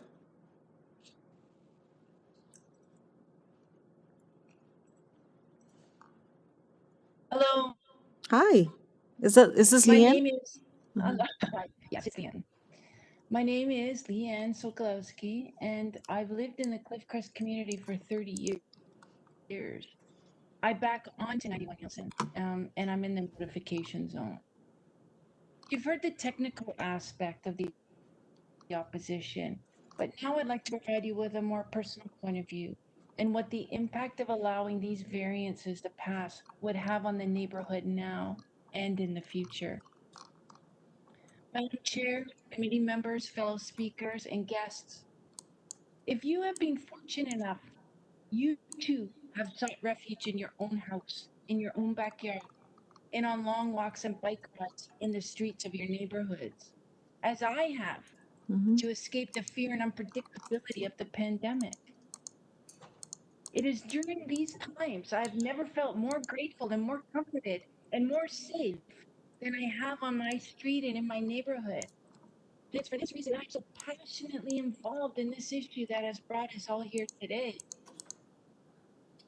We, my neighbors and I, have an obligation to protect this neighborhood, to protect the bylaws that were established to keep the streets and the surrounding area beautiful.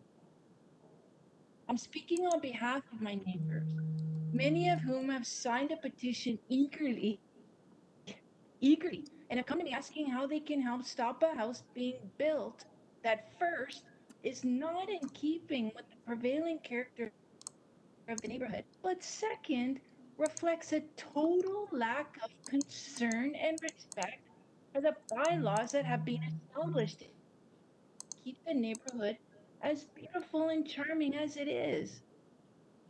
An architect in our neighborhood has managed with ingenuity and respect to the bylaws to design multiple renovations within a stone's throw of 91 Nielsen without any variances. So my question to the committee is, why can this owner not do the same? Our urban planner, many years ago, were careful and deliberate when they established these zoning bylaws. They understood and had the foresight to know that the ratio of bricks and mortar to landscape, trees, and lawns would be foundational to create the neighborhood that we covet today. And of course, I completely understand why the owner of 91 Nielsen would wish to live. It's no wonder. The irony of this, though, is that when he builds his new house, he breaks 6 of the bylaws that were established that make this community and this neighborhood as beautiful as it is. By accepting these variances, this sets a dangerous precedent, and Ross has touched on this, that could change the landscape of this neighborhood that my neighbors and I are willing to fight to protect. And by accepting these variances, we are sending a message to all future developers that Cliffcrest is a free-for-all, that it's okay to ignore the bylaws, that we don't care about our neighborhood or each other. And this is simply and irrevocably not true. So we, my neighbors and I, for these reasons, request that the Committee of Adjustment refuse these variances and we ask 91 Nielsen to build their house in keeping with the bylaws that we have established. Thank you, team. I appreciate the time to speak on this. Thank you very much, Leanne. That was very well articulated. Appreciate it. I assume this was the last speaker, right? We don't have anybody else? Okay. All right. Yeah, that's correct. Thank you. Thank you very much. Before we move to Faisal, any question for for any of the speakers that just spoke? Go ahead, Member Macaulay. I have a very short question to, I think it was Tony, and the trees with the major tree cutting. As we've said, a permit is required. I gather that they have already proceeded to get a permit. I'm just wondering, where are those trees? Are they in the rear lot? There's, from what I could see, a number of trees on the rear lot line. Or there is also trees on both the side lot line. If you could just clarify what got cut down. What I witnessed were trees that were brought down from the back in the backyard. No trees were removed at the front or side of the home, but they were removed in the back of the home. On the plan, they show some substantial trees on the rear lot line. Are those the ones that are removed? Or are they on the side? I do Okay. not know exactly which trees, but I do know that they were along the side of the property line that's joining the neighborhood. The neighbor on their what would be their That's a good left. point. Okay, I see those trees. All right, thank you very much. I just wanted that for clarification as to what had already gone ahead. Thank you. Okay, thank you, Member Macaulay. I think that's a good point. I think we can ask for staff for further clarification on when is a permit needed to remove a tree? My understanding is a permit's needed if a tree is over 30 centimeters in diameter. Okay. Okay, so it could possibly be that the tree is less than that, or they have a permit already for removal. It could be. And as I mentioned before, urban forestry was circulated Yes. of this application, and they do have conditions Yeah, and they relating to have this provided their conditions. specific application. Okay, thank you, Colin, for that. Member Macaulay, we'll move on to the applicant now. Is that okay with other members as well? Okay. So thank you, all the speakers. Appreciate your time. Faisal, are you with us? Yes, I'm. Okay, Faisal, so you heard concerns, I think between all the speakers, cumulatively, I would say they have concern with almost every variance. I know you were speaking about some changes to the variances or some updated plans. Could you please address the concerns that have been raised?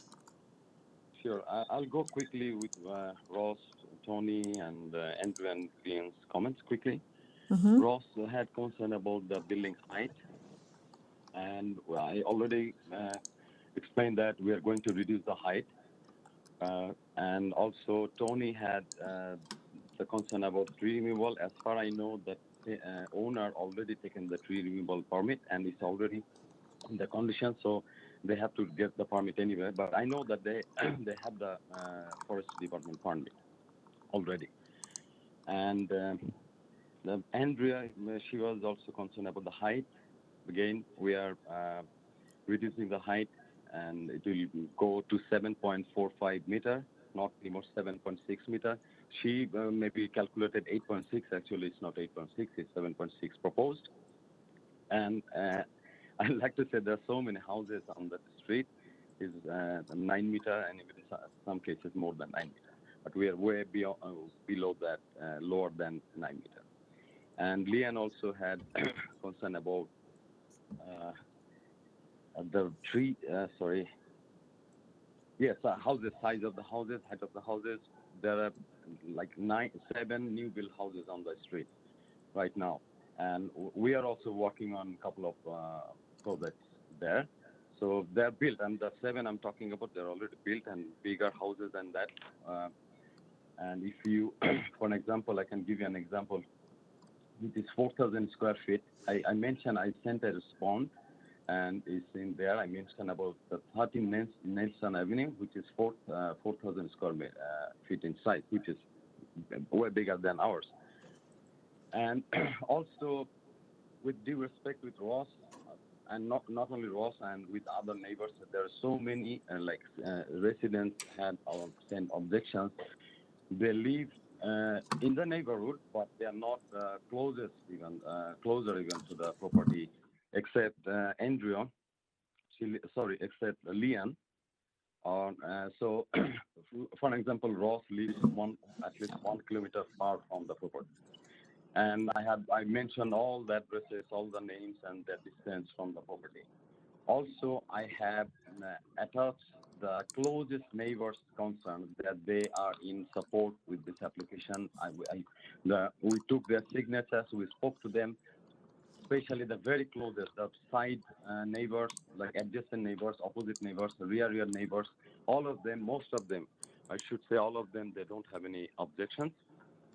And now, if I quickly go to the variances, that's how I am reducing the variances. Yes, please. I think, Faisal, we need to really understand the changes that you have been talking about, and if you can go through the order and give us the changes. And Sure. Okay, Sure. so starting from variance number one.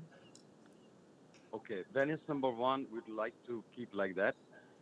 And if it is the square meter area, okay, sorry, we can reduce a little bit. I cannot give you exactly. I can give you the percentage. So that will reduce the variance 4 and 5. We can reduce 100 square feet. Okay, no. It doesn't work like that. Okay, you have to start from number one. Give me the numerical values only. Okay, so number one, I don't know which. Here I have number 4. Okay, no. So I'm going to tell you which variance we are talking about. Okay. So variance number one is maximum permitted lot coverage is 33% of the lot area. The proposed lot coverage is, what you're proposing is 35.37. Is there a change to this variance? We will reduce 1%. So what is that going to be? So just 1 second. If you say you're going down one, you say it's 34% approximately, right? Could you not just eliminate it altogether? Sorry, second. Sorry, Madam Chair. I mean, since you're going down 1%, is there an opportunity to remove this variance altogether and keep it at 33%?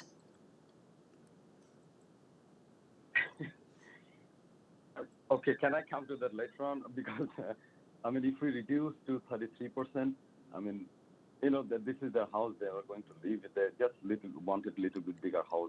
But it's only, but if you revise it, you're revising it to 34%. It's only 1% more. Okay, we'll go for 33%. That's fine. Okay, so we'll eliminate these variants. Yeah. Okay, perfect. I think that's really going to help out. Thank you. Okay. Okay, and what is the next one in your? Okay, sure. I will repeat. So number two is the maximum permitted floor area is 0.5 times the lot area. The proposed floor area is 0.66. So in terms of the numerical value, we have 246.67 square meters that's permitted, and you're proposing 327.9. Right. So when we are reducing to 33%, it will come down. It will maybe, I have to calculate that. I can calculate, if you give me, I can come back again with this point, end of the hearing, and I can give the exact number, but it will reduce. Okay, all right. So 2.37%, yeah. Okay, so Faisal, how about this? Do you want to take your time to revise the application and come back to us? We can hold this down and come back to it at the end of the hearing if committee sees it appropriate. Okay. Is that okay? Can we hold on this item? That's fine. That's fine. Okay. Yeah. Can we go with the other items? Sure. Yeah, so that we know that which ones you're changing. Okay, so you're going to look into the FSI. Number 3 is the maximum permitted height of the main walls. It's permitted is 7 meters. You're proposing 7.6. We're proposing 7.6, but we are reducing to 7.45. Okay, just bear with me. Let me take this up. 7.45, you said? Yes. 7.45, okay. Now variance number 4 is the height of the first floor above grade, required 1.2, proposed 1.35. We are eliminating this variance. We are reducing to 1.2. Oh, perfect. Okay, so that gets eliminated. That's great. Number 5, the maximum permitted building length is 17 meters, and you're proposing 18.29. Yes, it will be reduced because we are reducing the floor lot coverage. So this will reduce. When I come back into the hearing, I'll let you know exactly how much we have reduced. Sounds good, thank you. And the last one that we have is the maximum permitted area of each platform at or above. The required is 4 meters. Well, the maximum is 4 meters, and you're proposing 7.42 at the back and 10.35 square meters at the front. Right. So for the back one, we'll reduce to 4 square meter, which will comply the minimum limit, the maximum limit. But for the front one, we'd like to keep as is. Okay, so the But for the rear proposed, one, okay. we'll reduce to 4 square meter. Okay, so the proposed rear platform area has been withdrawn, and the proposed front platform would, the area is 10.35. Right. Okay, all right. So we'll give you few minutes to go back and kind of redo the math for the FSI. We have a question before you go. Member Macaulay. Sorry, Madam Chair. Normally, we take a 5-minute break at 12 o'clock. It's now after 12 o'clock. I'm wondering if we took a 10-minute break, Okay. that give them enough time to do the calculations, then we can continue this item all together while we're thinking of it. That's a good suggestion. Faisal, do you think 10 That would be great. minutes, Thank you. 10 minutes will help you? That should be enough for me. Thank Okay, you so much. all right. So committee has decided to take a 10-minute break. This is our break, a nature break and refresher break. We will resume in 10 minutes to allow, this will also allow Faisal to redo the numbers. Thank you.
Don't jinx it.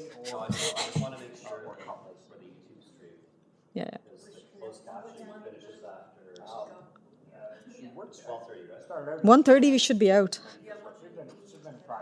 Okay. Making sure. I know. 1:30. 1:30. Okay. Psychoanalytic society. No, if we Oh. were present with that. Should be. I'll chop. And her couch is presently in the little room I use as an office on the third floor of our house. So she greet the clients in the house? No, she wouldn't go on to that, but since she's retired, we had to move her office things in, so she hasn't sold the couch, and I kind of like it, it's nice and wide. I write down on it, then you start talking about your mother. Sorry. No, that's okay. No, I didn't want to interrupt, but I wanted to kind of flag. No, we should interrupt. Okay, Our no, that's time is fine. Marching on here. Good. Sounds good. Okay, so we're back to the committee. So welcome, everyone. We were discussing item number 5, which was 91 Nielsen Avenue. We took a short break, and that also probably gave Faisal an opportunity to figure out the numbers. So Faisal, are you with us now? Yes, Madam Chair, I'm here. Okay, Faisal. So could you confirm the numbers with us? Yes, sure.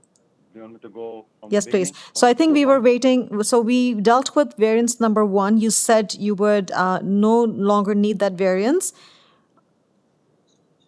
Correct? So number 2, please. Lot coverage, yes. I don't need the variance anymore. Okay. It's going to reducing to 33%, and the number will come down to 162.80 square meter. Okay, so now can you talk to us about variance number 2, the FSI? So you were proposing 327.9. So is there a revision there? Yes, now I'm proposing 304.9. 304.9 square meters, okay. Yes, so that will reduce to 0.61. It was 0.66, now it is 0.61. Perfect. So this becomes 0.61. 0.61, right. Okay, times. Okay, so 0.61, which translates to 304.9 square meters. 0.9, correct. Okay. Now, we know that you revised variance number 3 for the pair of main walls from 7.6 to 7.45 meters. Correct, Chairman. Okay. Now, we go to 4. You had eliminated number 4. Correct. Okay, number 5. Yes, so number 5 is the building length. You were proposing 18.29. What is the proposed building length now? Now it will reduce to 17.07. 17.07. Right. Okay, I'm going to leave it at that. It's probably an inch or something. It's up to you. This is indeed minor, so don't take me wrong. Yeah. No, I came up 17.07. I was looking at that and laughing myself. Okay, that's fine. We'll leave it at that. Okay, and then variance number 6, you mentioned that you are going to leave the platform at the front at 10.35, but you will remove the rear platform. I guess you will bring it to the zoning bylaw compliance, right? Right. I'll reduce the size to 4 square meter. I'm not going to remove the platform completely, but I'll reduce the size to 4 square meter. Sounds good. Okay. All right. So you no longer need the proposed rear yard platform variance. Exactly. Yeah. Okay.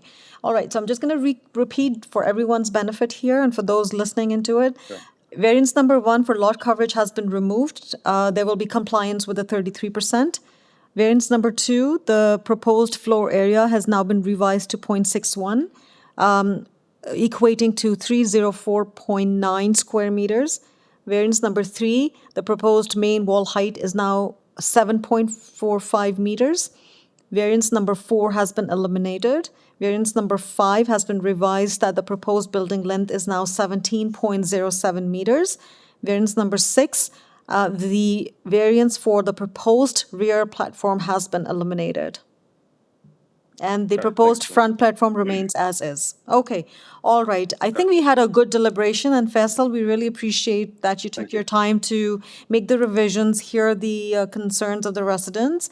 In my opinion, I feel it is now indeed minor in nature, and it does meet the intent of the zoning bylaw. But I would be happy to listen to the committee members. Any comment or anything for Faisal at this time? Madam Chair, I thank him for making the changes. I recognize that he's reduced some. Maybe the community would like it reduced a little bit more, but we're trying to compromise between the old, smaller houses and the desire for a new, larger house. And so I think you've made a good establishment moving to that to those variances and the variance reductions. I'm going to make the statement to the residents that we are approving, if we approve it, the variances, not necessarily the plans that you saw. So they illustrate what he's proposing, but with these changes, those plans will also change. And we're not tying the variances to the actual plans. I know that has been an issue and a confusion in the past. Therefore, given the changes, the deletion of variance 1, the reduction of variance 2 from 2.61 times lot area for a maximum of 304.9 meters squared. Variance number 3 is changed to 7.45 meters versus 7 meters. That's the variance number 4, which is the maximum height of the first floor, is eliminated completely. Variance number 5, he's reduced the length of the building. Probably if he reduced it by a little bit more than an inch, he would be able to eliminate that variance completely. But I'm not going to complain over an inch. I think he's attempted to do that.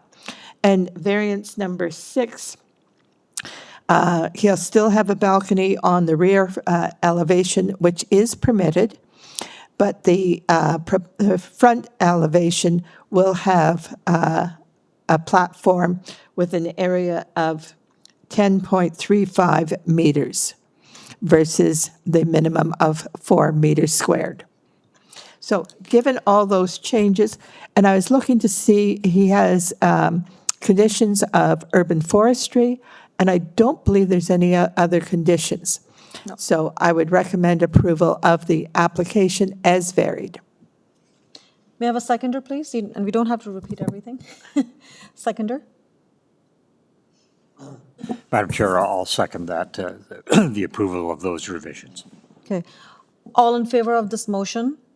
Motion carries. Your application has been approved as amended and subject you to so much. conditions of urban forestry. Thank you very much.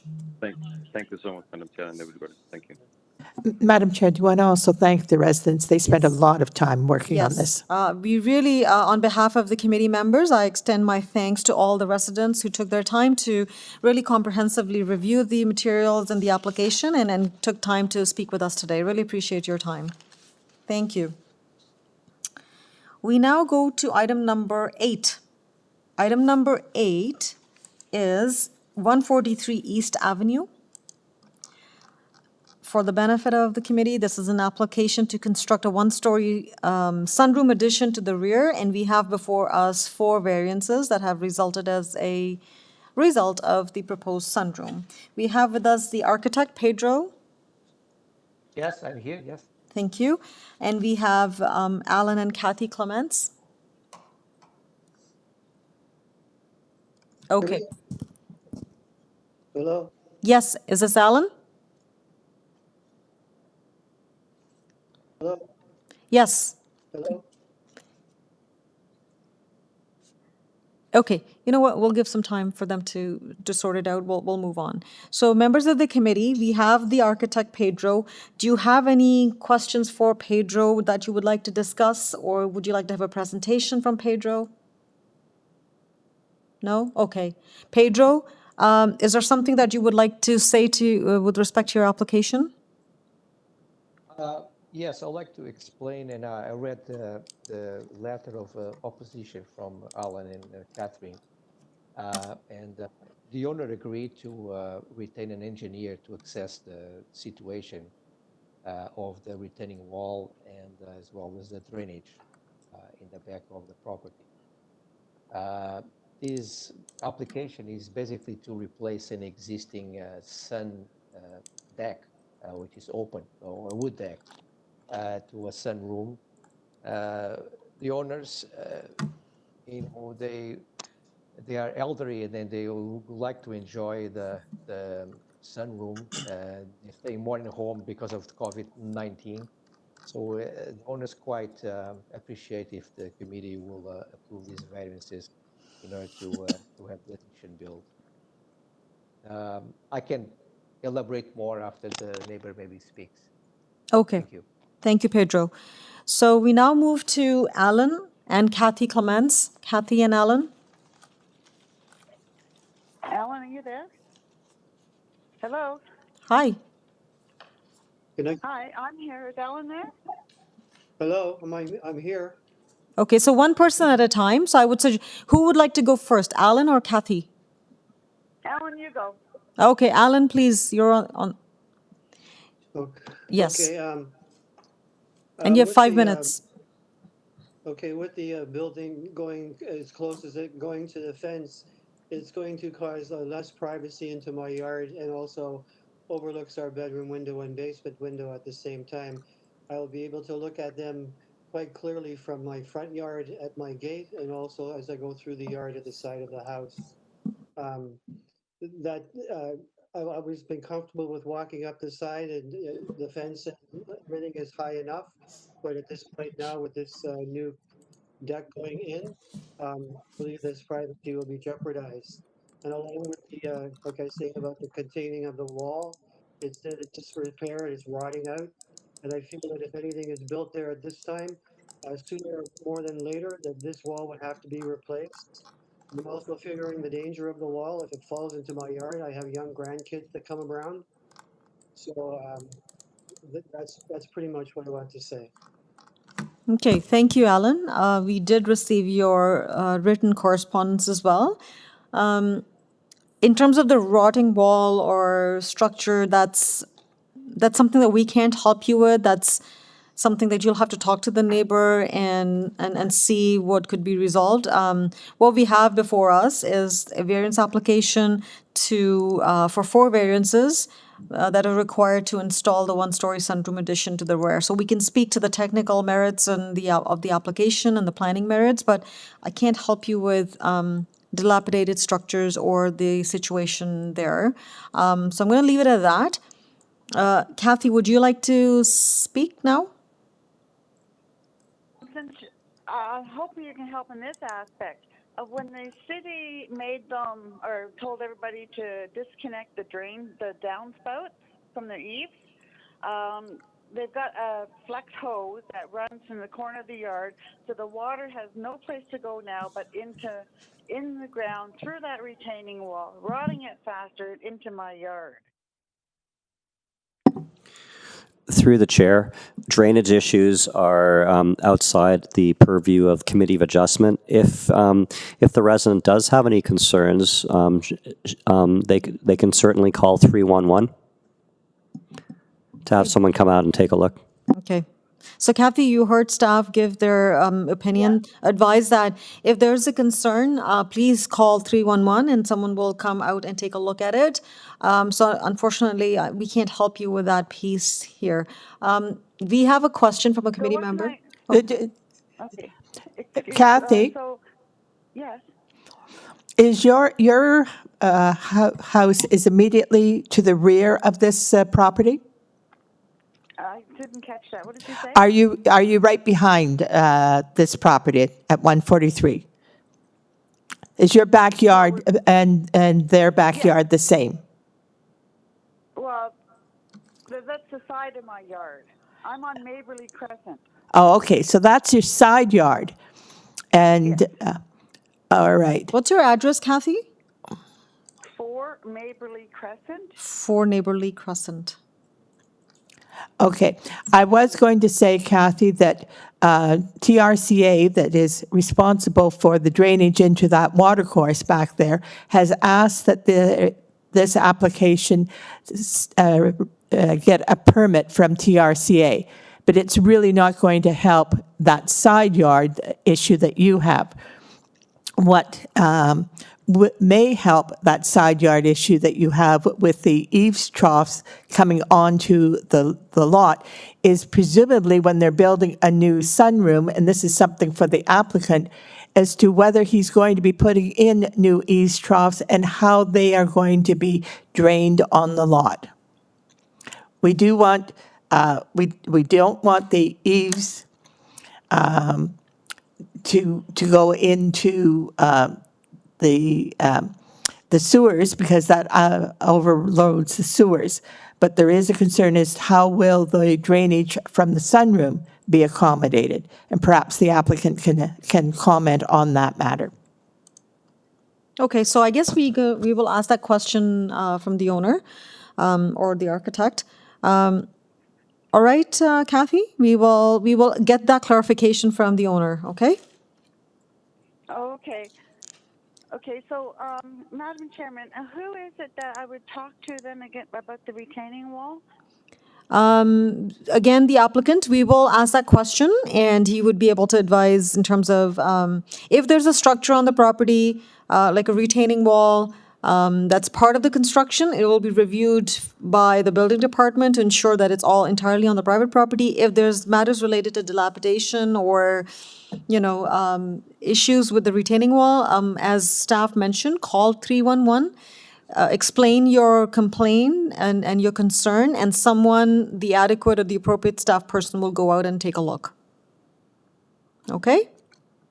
Okay. Okay, thank you. Stay with us. We will ask the applicant to address your concerns, and then we will make a decision on the application. If there's nothing more to add, can I please have Pedro back? Pedro? Yes. So, you heard the concerns. There's some concern about the structures on the property, which again is not our purview, under our purview, but just for the benefit of the resident and the neighbor, can you help them understand? So the drainage situation on the property is going to be dealt with this building permit. My understanding as the water needs to be retained within our lot, and that's what the owner and the drawings will be reflecting. I cannot comment exactly how it's going to be done because we're not on that stage, but it's going to be part of the building permit application. Okay. In relation to the privacy, I totally understand this is a lot that is abutting a side yard of another house, and I really appreciate the owner's privacy. The view that we got, and we actually took a picture of that area, is that there's only one small window on the second floor, no windows on the ground floor, and I guess the owner said there was a basement window, which we could not even see it from our deck. So that's my submission. Okay, thank you very much, Pedro. Any questions for Pedro? No? Okay. If there are no further questions for Pedro, and if you're prepared for a motion, can I please have a motion? And just want to make sure, are there any conditions here?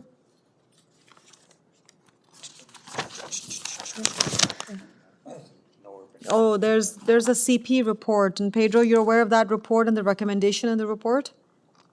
I saw the report from TRCA that they were in no objections, but relating with urban forestry. No. I'm not sure which there's any conditions. So. Okay, so community planning has a report dated August 13, And it recommends that should the committee approve the variances, the following condition be imposed. It's on the screen if you can see. The owner shall build substantially in accordance with the site plan prepared by Pedro Pimentel Architect dated June 5, as it relates to the Yes, building length correct. and depth. And do you have any questions on this condition? No, this is fine. Yes. Okay, and you also had 3 conditions of urban forestry, condition 1, 2, and 3? So I'd like to clarify that because so this is 1, 2, and 3 together. I have no forestry. Oh. Urban forestry, there's no conditions of urban forestry? Actually, there are no conditions. Oh, okay, all right, sorry, sorry, Pedro. My apologies, Madam Chair. There are no conditions of urban forestry. Okay, all right, so no conditions of urban forestry, no objections from TRCA, but that a permit will be required, correct? From the TRCA, correct? Yes, okay, sounds good, okay. So now, committee members, a motion? Member Macaulay? Madam Chair, I recommend approval of this variance, subject to the condition of community planning that the building be built in accordance with the site plan as shown. And although it isn't a condition that we put it on, the applicant is is aware that he needs to get a permit from TRCA. And because of the residents, he's aware that there are issues that he's going to have to address together with that building permit when he proceeds when he proceeds with the development of the sunroom. Therefore, I recommend approval of the application. In the memo from TRCA, there is no permit request. It says the permit is required. Where's there? Oh, I think it's in the second paragraph. It's usually the TRCA is okay, but they are stating that, My notes are that they did require a permit. yeah. No objection. Through the chair, TRCA does not have any objections. They do indicate a permit will be required. If the only conditions that have been imposed by any of the divisions is through community planning. Okay, what confused me was that there's an email from TRCA August 5th at 11:53, and then there was another email on August 19th at 11 a.m. And the most current email did not specify a permit. It was a previous email that specified a permit. It indicates that the comments from the previous email dated August 5th are still applicable. Okay, perfect. All right, thank you very much. Thank you, Member McCollum. It can be a long day at times when we're trying to figure out what these comments are. So, as I said, I recommend approval, subject to community planning and building in accordance with the site plan. And we've discussed the TRCA comments. Okay, have a seconder? Madam Chair, I'll approve that. Move approval subject to that community planning condition. Okay, and TRCA condition. And- All in favor of this motion? Well, there's no TRCA condition, Oh. but I think we Permit can leave, requirement. I think we can leave it at community planning. Yeah, only community plans. Sorry for the confusion. All in favor of this motion? Motion's carried. Your application has been approved subject to condition of community planning. Thank you so much. Thank you for everything. Thanks. Yeah, I think we're done for the day. Last but not the least, we have item number 9. Item number 9 is 222 Oak Ridge Drive. 222 Oak Ridge Drive, it's a 2-story detached dwelling with a basement second suite, and we have before us 7 variances, and there have been some revisions that have come in as well. We will move to Faisal. Faisal, are you with us? Yes, Madam Chair, I'm here. Okay, all right. Members of the committee, would you like to have a presentation on this application or questions? Maybe we need to confirm the variances that have been modified? Is that okay? Okay. Good idea, yes. Okay. Faisal, can you go through all the variances that have been modified that we received through our agenda or through our correspondence? From the community planning. Through the chair. Through the chair, the applicant may wish to go through the public hearing, like the public meeting notice, which includes all the variances, so we can all, it's easy to guide through. Yeah. So Faisal, similar to the one that we did earlier for you, we will go through the public notice one by one, Sure. and we will confirm the changes, okay? Which one is this? Sure. That's wrong, okay.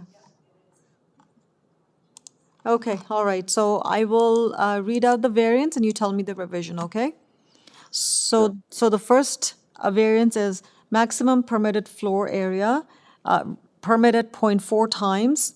The proposed is 0.73 times, which equates to 510.69 square meters. Any revisions to this? Yes, there is a revision. It is now 0.51, Okay, not 0.73, 0.51. and what's the equivalent square footage?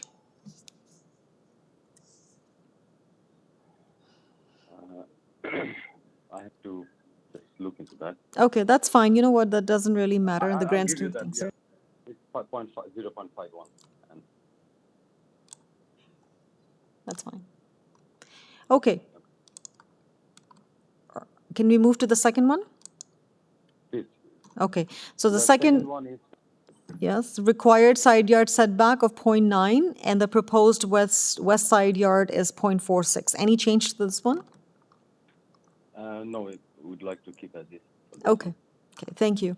Number 3, maximum permitted height is 7.2 for a dwelling with a flat roof. The proposed height is 9 meters. Yes, it is reduced to 8.5 meters. Okay, so the revision has been made and its proposed height is 8.5 meters. Yes. Okay. Correct. Variance number 4, the building may have no more than 2 stories. The proposed dwelling is 3 stories. So no, it is eliminated. It's now 2 story. Okay, so variance number 4 has been withdrawn. Right. Variance number 5 relates to the main pedestrian entrance to the front wall may be no higher than 1.2. You were proposing it at 1.83. Is there any change there? No, it is revised. Yes, it is revised to 1.33. So the proposed front main entrance is 1.33 meters above established grade? Okay. Correct. Number 6, there may be no more than 1 platform on each of the front, rear, and each side of the dwelling. The proposed dwelling has 2 balconies on the front. We kept it as is. We didn't make any change yet on this. Could you repeat that? Sorry, we kept as is. We didn't make any change. Oh, it's as is, no changes to this one. Okay. Yes. Number 7, the maximum permitted area of a platform or a balcony at or above the second story is 4 square meters. You're proposing that the balcony that's accessed from bedroom 2 is 4.47 meters square. Okay, we didn't change anything, but we can eliminate this, withdraw this variance. We can make it 4 square meters. We'd We'd really, like to eliminate this variance. okay, we appreciate that. Okay. Thank you. So so I'm just going to read the numbers again just to confirm. The first variance, the proposed floor area is now 0.51. There is no change. Okay, variance number 2, no change. Variance number 3, the proposed height is 8.5. Variance number 4 has been withdrawn. Variance number 5, the proposed front main entrance is now at 1.33. Variance number 6, no changes. Variance number 7 has been withdrawn. Okay, members of the committee, any questions? Okay, if there are no questions, and Faisal, do you want to add anything, or should we move to the residents? Who can move to the residence? Okay, thank you. Thank you, Faisal. So we have a few neighbors listed here to speak. We did a roll call this morning. We'll do it again. But if you wish to have a certain order, let me know, speakers. Again, I'm going to emphasize the importance of not reading from your written submissions. If you have anything new to add, in addition to what you've already submitted to us, that would be greatly appreciated. So I'll start with the first member here, Tania and Camille Baksh. Through the chair, these people have not checked in today. Okay, Tanya and Camille did not check in today. I'll go to the next speaker, Taisha Tasker. Are you with us? I am with you. Okay. And we had Allison and Paul as well. So Taisha, we're going to start with you. Sure. Thank you for having me. I did actually group my thoughts together in written form, and I'm not reading from the letter, but I did write down what I wanted to say. Sure. My name is Taisha Tasker, and I own and reside next door the house at 220 Oakwood Drive. For the record, I would like to let you know that at no time has the applicant approached us to discuss this bill or any of the requested variances. I would like to speak today to the side yard setback. We don't see any changes from the plans, and so the objections stated in the 40, count them 40 letters of opposition still stand. The submitted drawings don't accurately reflect or show the required footing for the rear basement walkout. The real depth of the excavation footing will have a profound impact on my adjacent property. The existing bylaw should be maintained in order to protect and provide a buffer zone to prevent the collapse of land and any appurtenances on my property. I have contacted a geotechnical engineer with the intention of procuring a report that would protect the integrity of my property. This report will request that no bearing soils from the zone of influence be removed to prevent the collapse of my fence, deck, and/or property. My intentions are to have this report submitted to the city building department and attached to the permit for this build to identify the limits of excavation. This also speaks to the requested FSI of item 2.2 on the zoning review waiver. Also, I just want to let you know that I will not allow scaffolding on my property, and I don't want to be forced to file a civil suit for damages as a result of any construction. I will not sign any letters of consent. All access to my property will be flat out denied. The next issue I would like to address is my chimney. The height and the size of this build will negatively impact the drafting of my main chimney. What considerations can be made here, I wonder? Am I to incur a debt to cover the thousands of dollars it may cost to ensure its safe function? Bear with me, we're in the home stretch here. I have two small children who I have been and will continue to homeschool due to COVID-19, and it's a real possibility that I may provide the same service to Paz's neighborhood children in our existing bubble, which leads me to my last three issues. Number one is safety. Will they be putting up a taller fence, or will my children have to sit out there? How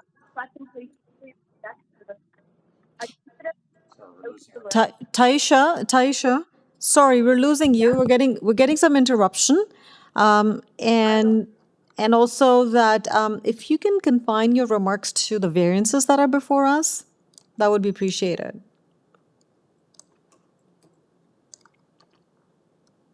Well, okay. I just want to know how it's affecting the fence and my property, and if I'm going to lose access to parts of my property as a result of this construction. So as I've already mentioned, I do not want strangers on my property. And as an employee of the TDSC, we are required to complete a criminal background check and an offense declaration annually. I can't in good conscience guarantee that the security of the children in my care if the unvetted strangers are on my premises. Okay, so Taisha, I'm going to say that the matters that you've just discussed are beyond the scope of this committee. Those are construction management related and probably other jurisdictions that I'm not even aware of. We can't help you with that in terms of accessing the property if it's required, and if you don't consent to it, that's between you and the neighbor. We, the committee, can deal with it. We are happy to hear from you the concerns that you have with the proposed variances, which were modified today as they relate to the application. Okay, so I will the side yard setback, which Oh. I did speak to. Okay. And the height of the house and the FSI, which is going to possibly negatively impact the draft of my chimney. So Okay. those are my points. Okay, this is great. Thank you. This is actually good when residents tell us which variances they have concerns with. That's great. Taisha, thank you for your time. And we have your written submission as well, and I've reread it again as you were speaking. Thank you so much. Thank you. Okay. Thank you. We have next on the call, Allison.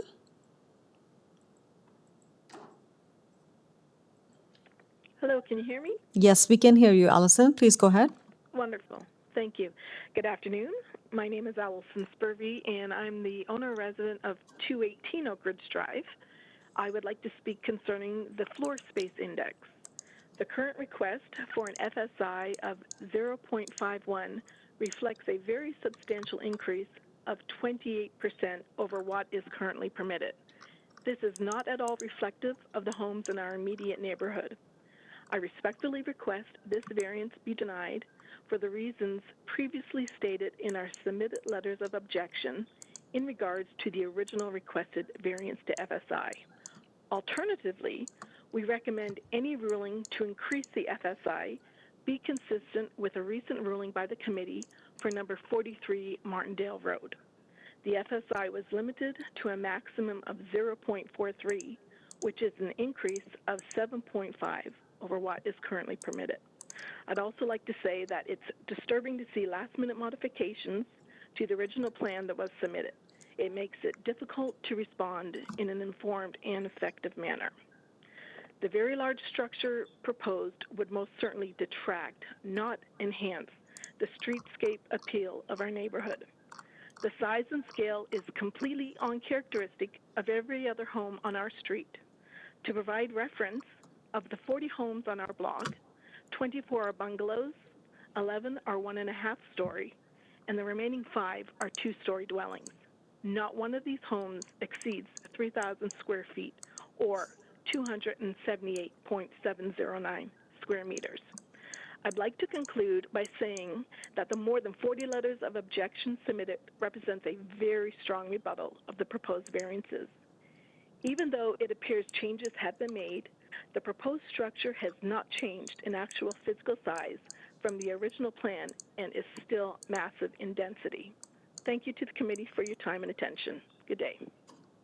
Thank you, Allison. That was very well articulated, and it was confined to the variances, which is something that we really appreciate. We will now move on to Paul. Paul N. Are you there, Paul? Hello, I'm here. Perfect. Thank you, Paul. The floor is yours. Please go ahead. You have 5 minutes to express your concerns. Okay, good afternoon, committee members. My name is Paul Nadeshotko, and I live at 50 Martindale Road, somewhat just down the street from 222 Oak Ridge, and on the other side. I've been asked to speak on behalf of local area residents, provide supplementary comment to that of Ty and Allison. So I'll proceed here. I want to simply give some context and perspective to this application, which has caused considerable neighborhood anxiety and was further escalated by the submission of a zoning review waiver. What we see here is an effort to take an existing set of drawings, perhaps from a different site plan, and simply overlay those drawings on top of what's being depicted as a vacant greenfield lot with no pre-existing fixtures or appurtenances, and most notably, the absence of existing house. But that's not all.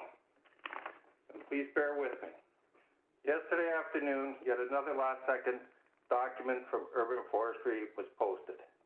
If not mistaken, Urban Forestry has now identified and imposed 2 conditions to this application regarding the requirement for tree protection zones.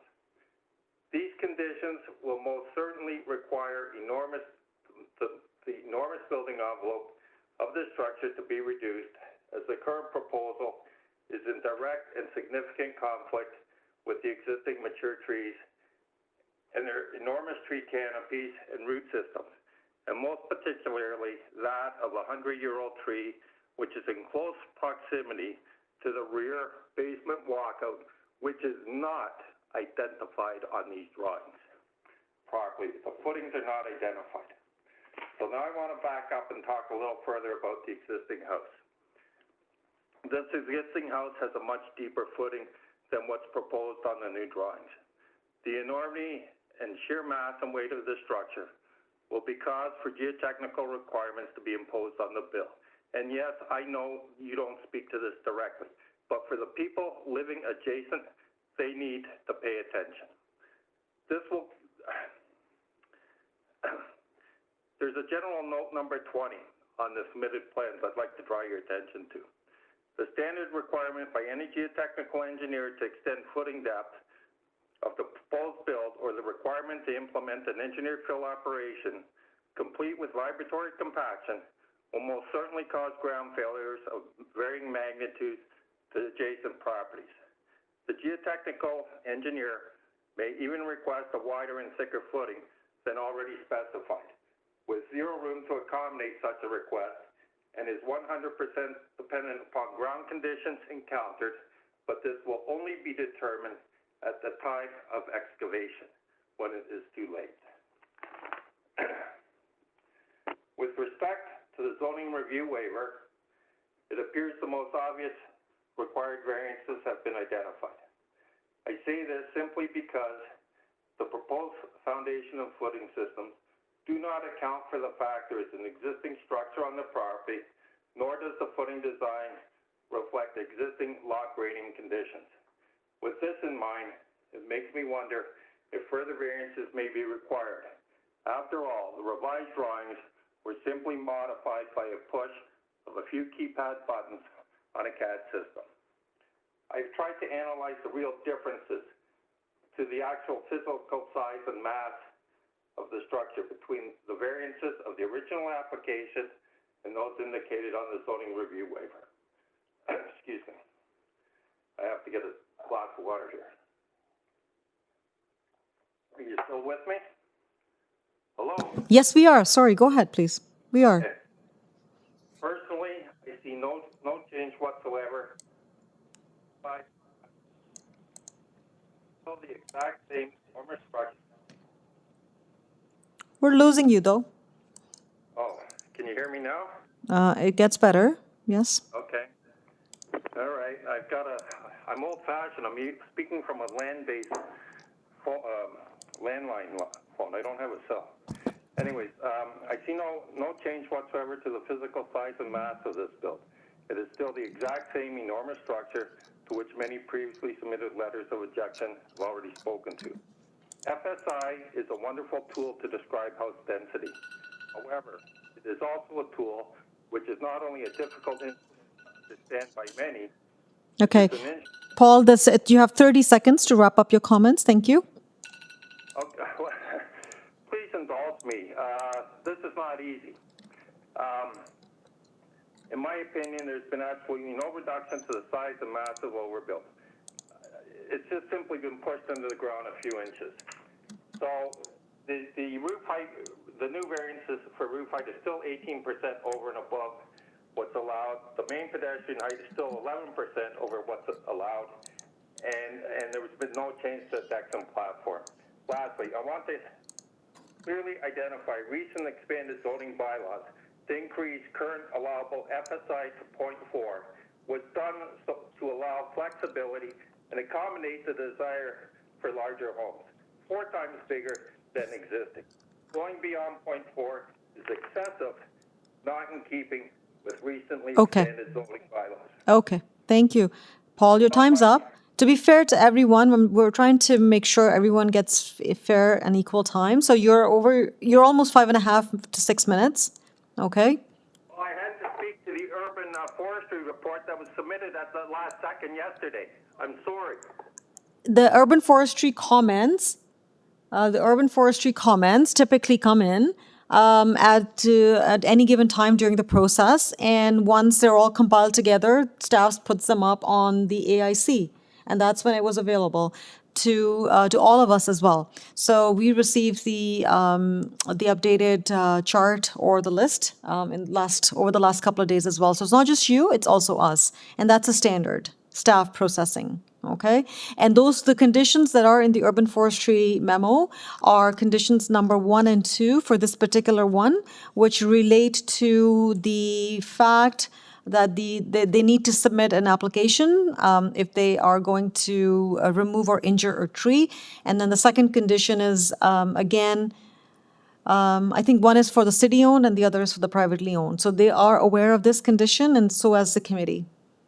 Okay, thank you very much, Paul, for your time. I think we've captured most of your concerns that you listed. We also heard other residents. I will now go over to Faisal. Faisal, are you still with us? I'm here, Madam Chair. I'm here. Okay, so Faisal, you heard the concerns from Taisha, Allison, and Paul, and I hope you made some notes. Could you address those comments and concerns that were raised? Sure, Madam Chair, thank you so much. I'm going to Taisha. She had concern about the setback and the footing of the new building. I see that the existing, her house, which is 220 Oak Ridge, that side wall is far 9 feet, almost 9 feet, which is more than 2.6 meters away from the proposed new side wall. Also, she was concerned about the footing. The footing will be done as per the structural engineer design by complying the code. So I think she shouldn't worry about the footing, or she shouldn't be worried about the encroachment of footing in her property. We'll make sure will not touch the lot line, her lot line, and nothing will be inside her property, that's for sure. Yeah, and if I can just add, Faisal, for the benefit of everyone, is that we, the committee, we do not have the expertise, nor is it in our jurisdiction to talk about geotechnical matters or foundation matters. We rely on our city and the appropriate staff to review those drawings when they come in for building permit. Right. Yeah, they will review. They will make sure that I'm not encroaching into adjacent property. So there is no doubt about it. So we're not going to encroach. And Allison, who is from 218 Oak Ridge, we have also many references that bigger houses than this proposed house, which is 144, 85, 87, 90, 169, and some of them we are also working on it right now. And I know other designing firms, they're also working on few projects on the same road, which is more than our proposed house. So, and also she mentioned about the 40, she emphasized on the number of 40, like in letters, that objection letters. I have no, with due respect, many of those letters are duplicate and triplicate. So I'm not going to emphasize on the numbers, but just for her information, that actually it's not 40, it may be around 25. That's fine, even if it's 40, we also respect, everybody respect that objection.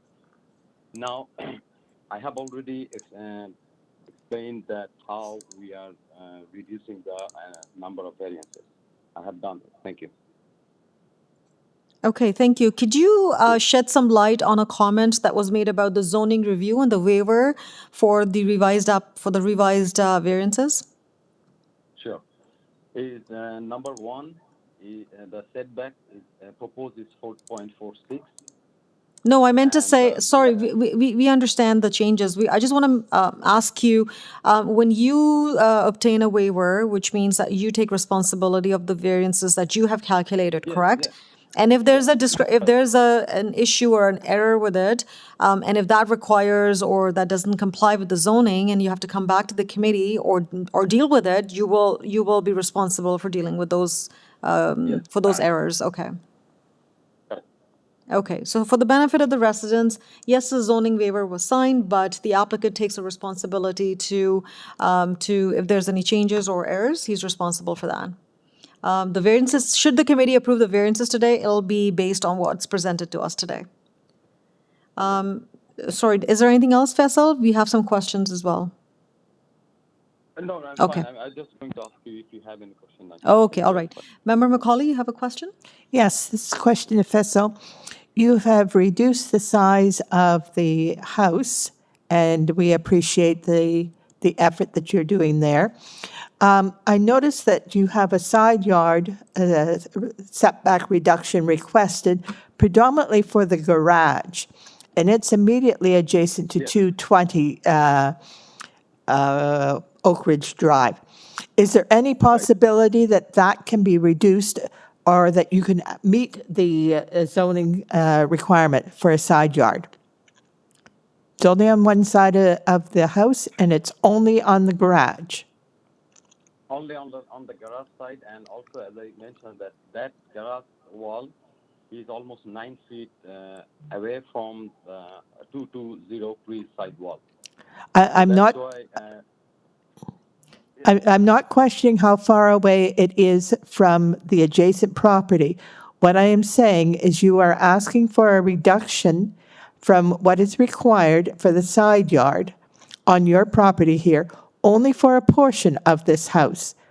And you've already reduced the house, so I don't know whether the reduction that you have considered will also reduce the side yard. It would be a benefit if it does.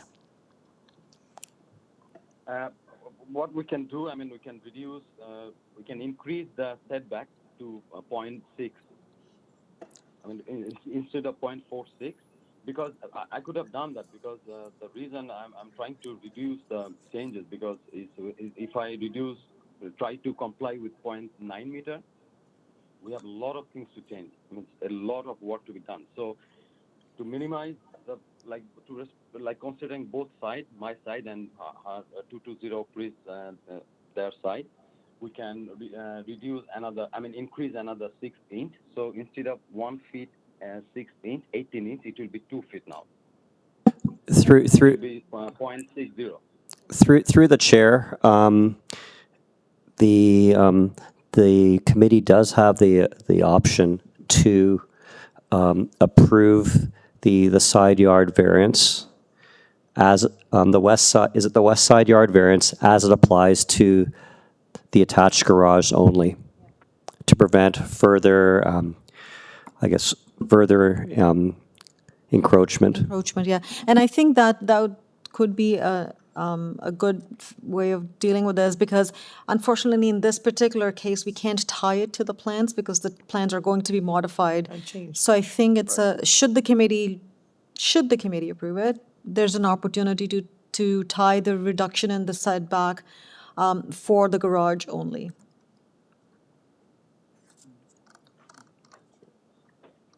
Sorry, Madam Chair, I didn't get it. You're advising me to comply with 0.9 meter? Or No. We're not asking you to do anything at this time. We're deliberating how, if the committee can sort of tie. Let's say if the committee approves this, can we tie the reduction of the side yard setback to the garage only? That's all we were talking about. Yes, that I did. We'll increase the setback to 0.6 that I have already mentioned. For the garage or for the rest of the building? No, for the garage side, because the 0.46 is only for the garage side. The other side we have 2.32 from the lot line. Yeah. So this portion is only the garage portion. We can increase to, instead of 0.46, we can increase to 0.6. Oh, okay. We didn't catch that change. Okay, I understand what you are saying.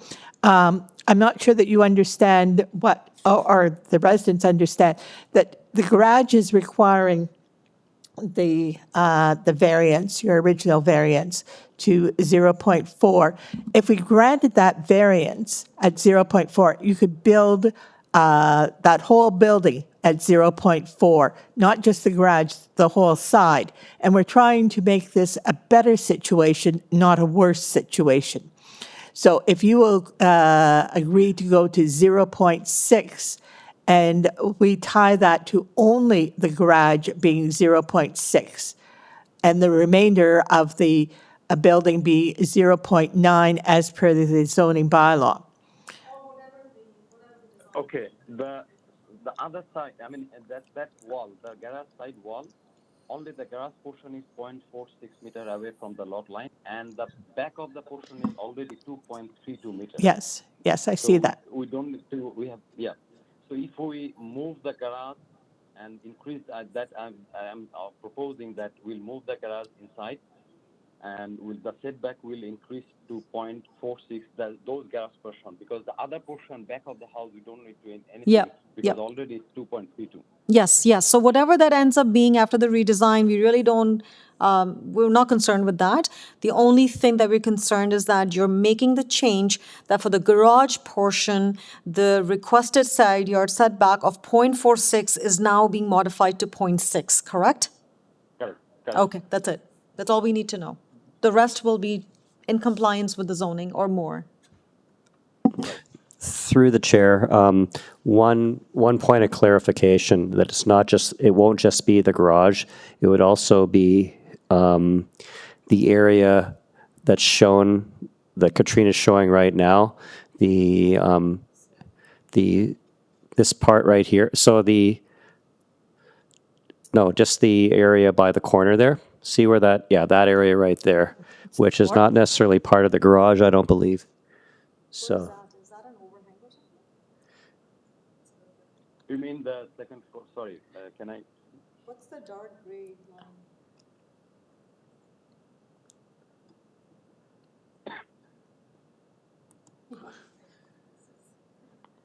Can't you mark it up? You'll have to open the comments to. Open the comment, click on the comments. No, on the right, okay. Click on the See, yeah, right there.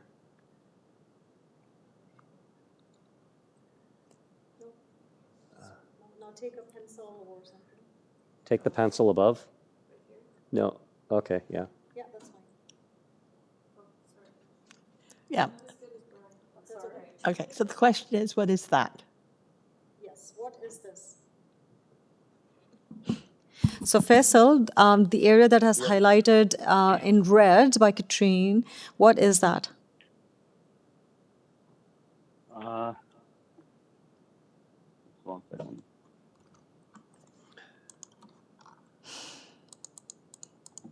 That is the roof of the garage. Oh, it's still part of the garage? Oh, it's still part of the garage?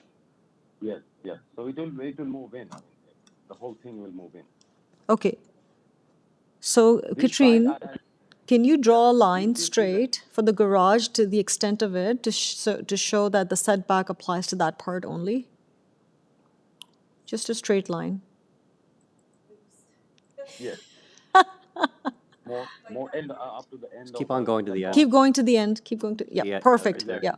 So that Can you line. zoom out then? Or zoom, yeah. Yeah, so that line will be at 0.6 meters from the property line. Okay. Okay. It's not only the wall garage. Can you zoom out? The front portion is also the part of the garage. So the whole thing will go in, will be pushed in inside. Got you. Got you. That's the overhang of the above the garage? Right.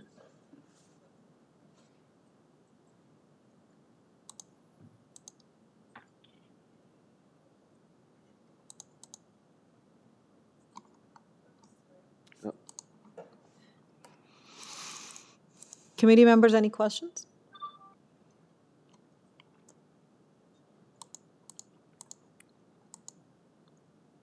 Any clarification or question for Faisal? Or on the revision here? Faisal, we're getting quite complicated. Can we go back to 0.9? I hate to say this portion of the building has this part of the variance, that portion of the building has another portion of the variance. We recognize that we don't want to see you back again next time, and we recognize that these are not the drawings that you're going to be. We're trying to make it as clear as possible of what variances will be considered and what ones won't. So I'm looking for, can you go to 0.9? In other words, you don't need a variance. I mean, you are asking me if we can withdraw the variance? Yes, can you withdraw the variance for the side yard setback? If I can just add, it will affect Before, yeah, sorry. No, it's okay. I just want to say that, keep in mind that it would affect the other variances as well. For instance, the FSI. It will reduce them a bit too. Yeah. Yes, Okay, before I answer this, can you please look into west elevation so that I can clarify that side, what is going on there? Sure. Because I know there is a confusion. If you look at the west elevation, Which one? West west elevation. elevation is sheet number A12. If only Katrine can. That's okay. Katrine, get rid of the screen on the side, the column, yeah. No, no, no, the other one, the other arrow on the opposite side. Yep, yep, just perfect.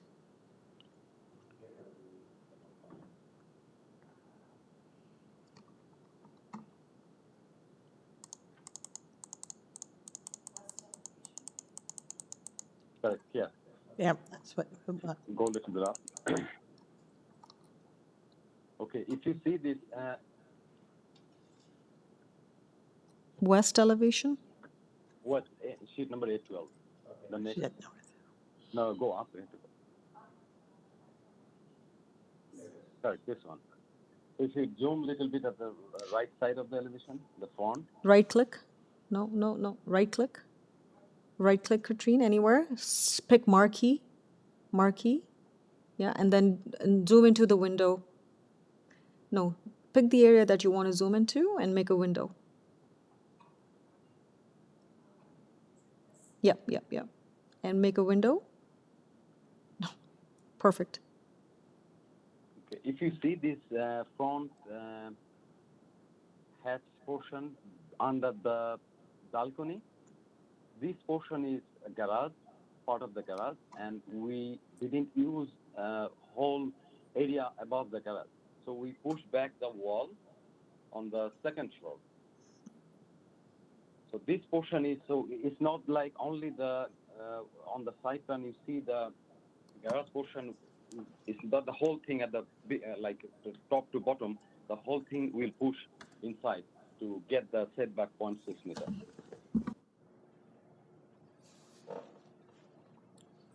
I mean, I'd like to request you to accept this. I tried my best to reduce as much as possible to reduce the number of variances wherever I could. So for this one, the reason I'm like requesting you, because I know that like content of work to be done for this change. If we if we have to leave 0.9 meter, up to 0.6 meter, it should be fine. It's okay, but just this is my request. But I'll leave it on you. Okay. No, thank you, Faisal. I think this helped. This helped us understand. So going back to the committee, if we leave it at 0.6, it's probably less confusing and less technical. We will get more assurance that none of the other variances are going to be, affected by it. But I leave it in your hands to make that decision. Any further questions for Faisal, or can we move into deliberation at this time? So while you're thinking, we had modification for number 1 that went down to 0.51. Then we had modification for number 2 for the setback. Huh? Yeah, there's a change. It's so the way we were talking about it, the proposed west side yard setback is now 0.6, and it applies to the garage portion only. And then variance number 3 was revised to 8.5. 4 has been withdrawn. 5 is now at 1.33, and 6 remains as is, and 7 is withdrawn. Faisal, did you get a chance to give us the what does 0.51 translate into?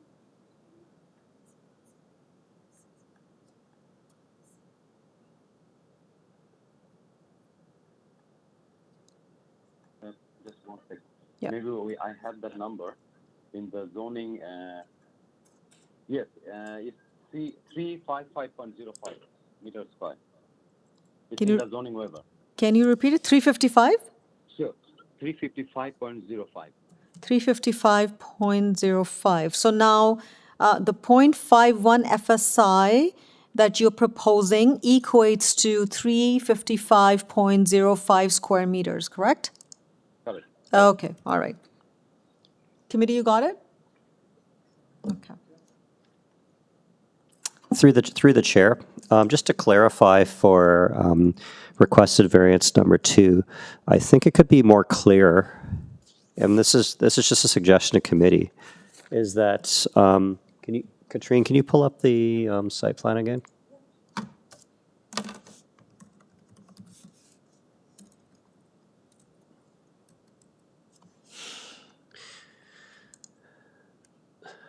So it appears that the issue is about, you want to make sure, the committee wants to make sure that the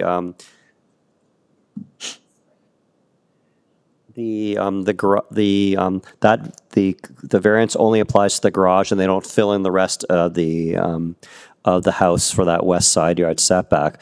So the committee may wish to consider the requested variance of 0.46 is it point?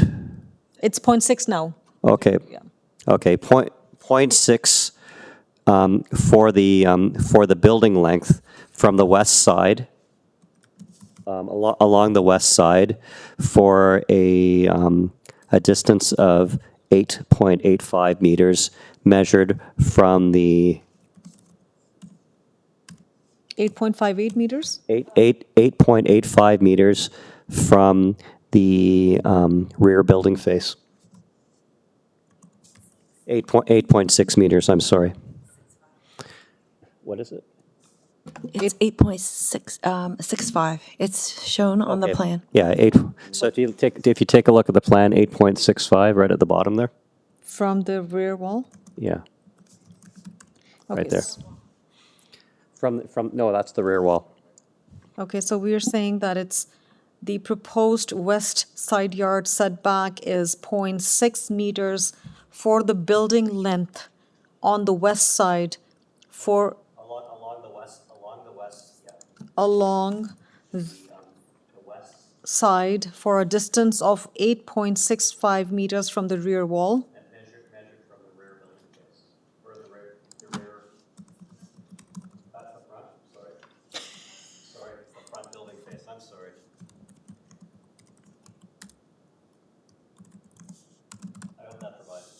I hope that provides enough specificity.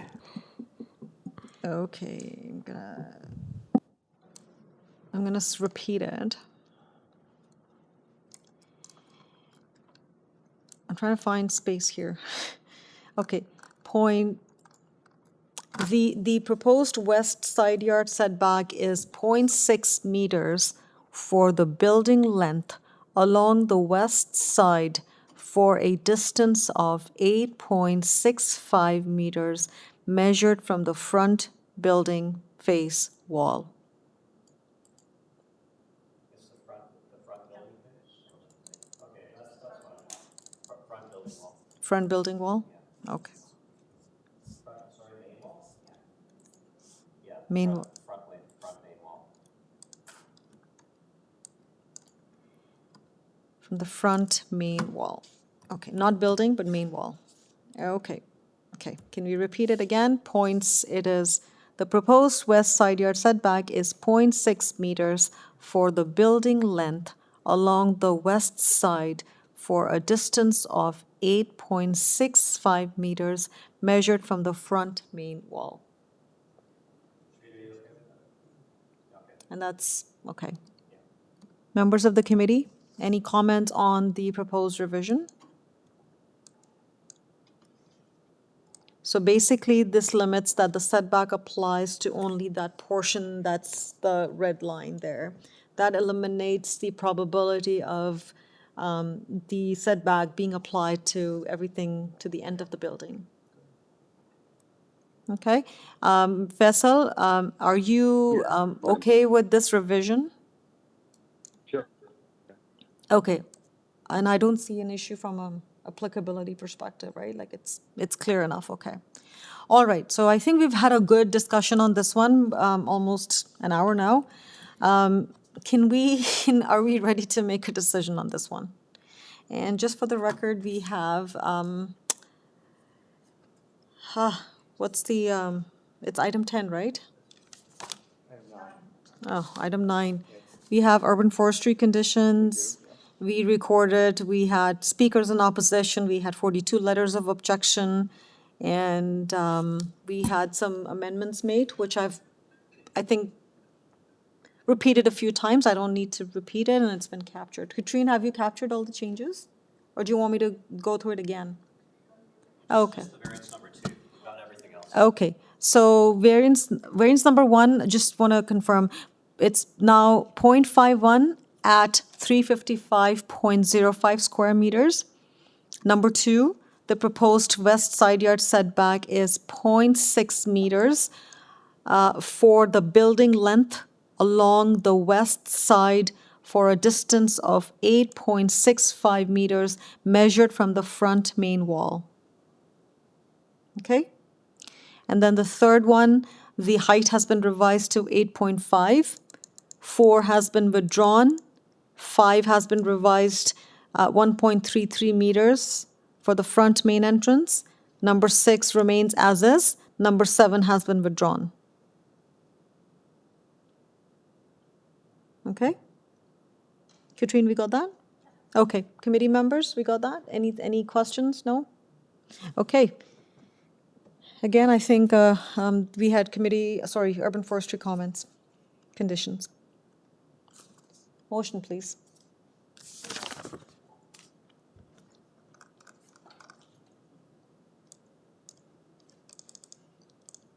May I have a motion, please? Well, Madam Chair, then I would move that the proposal as revised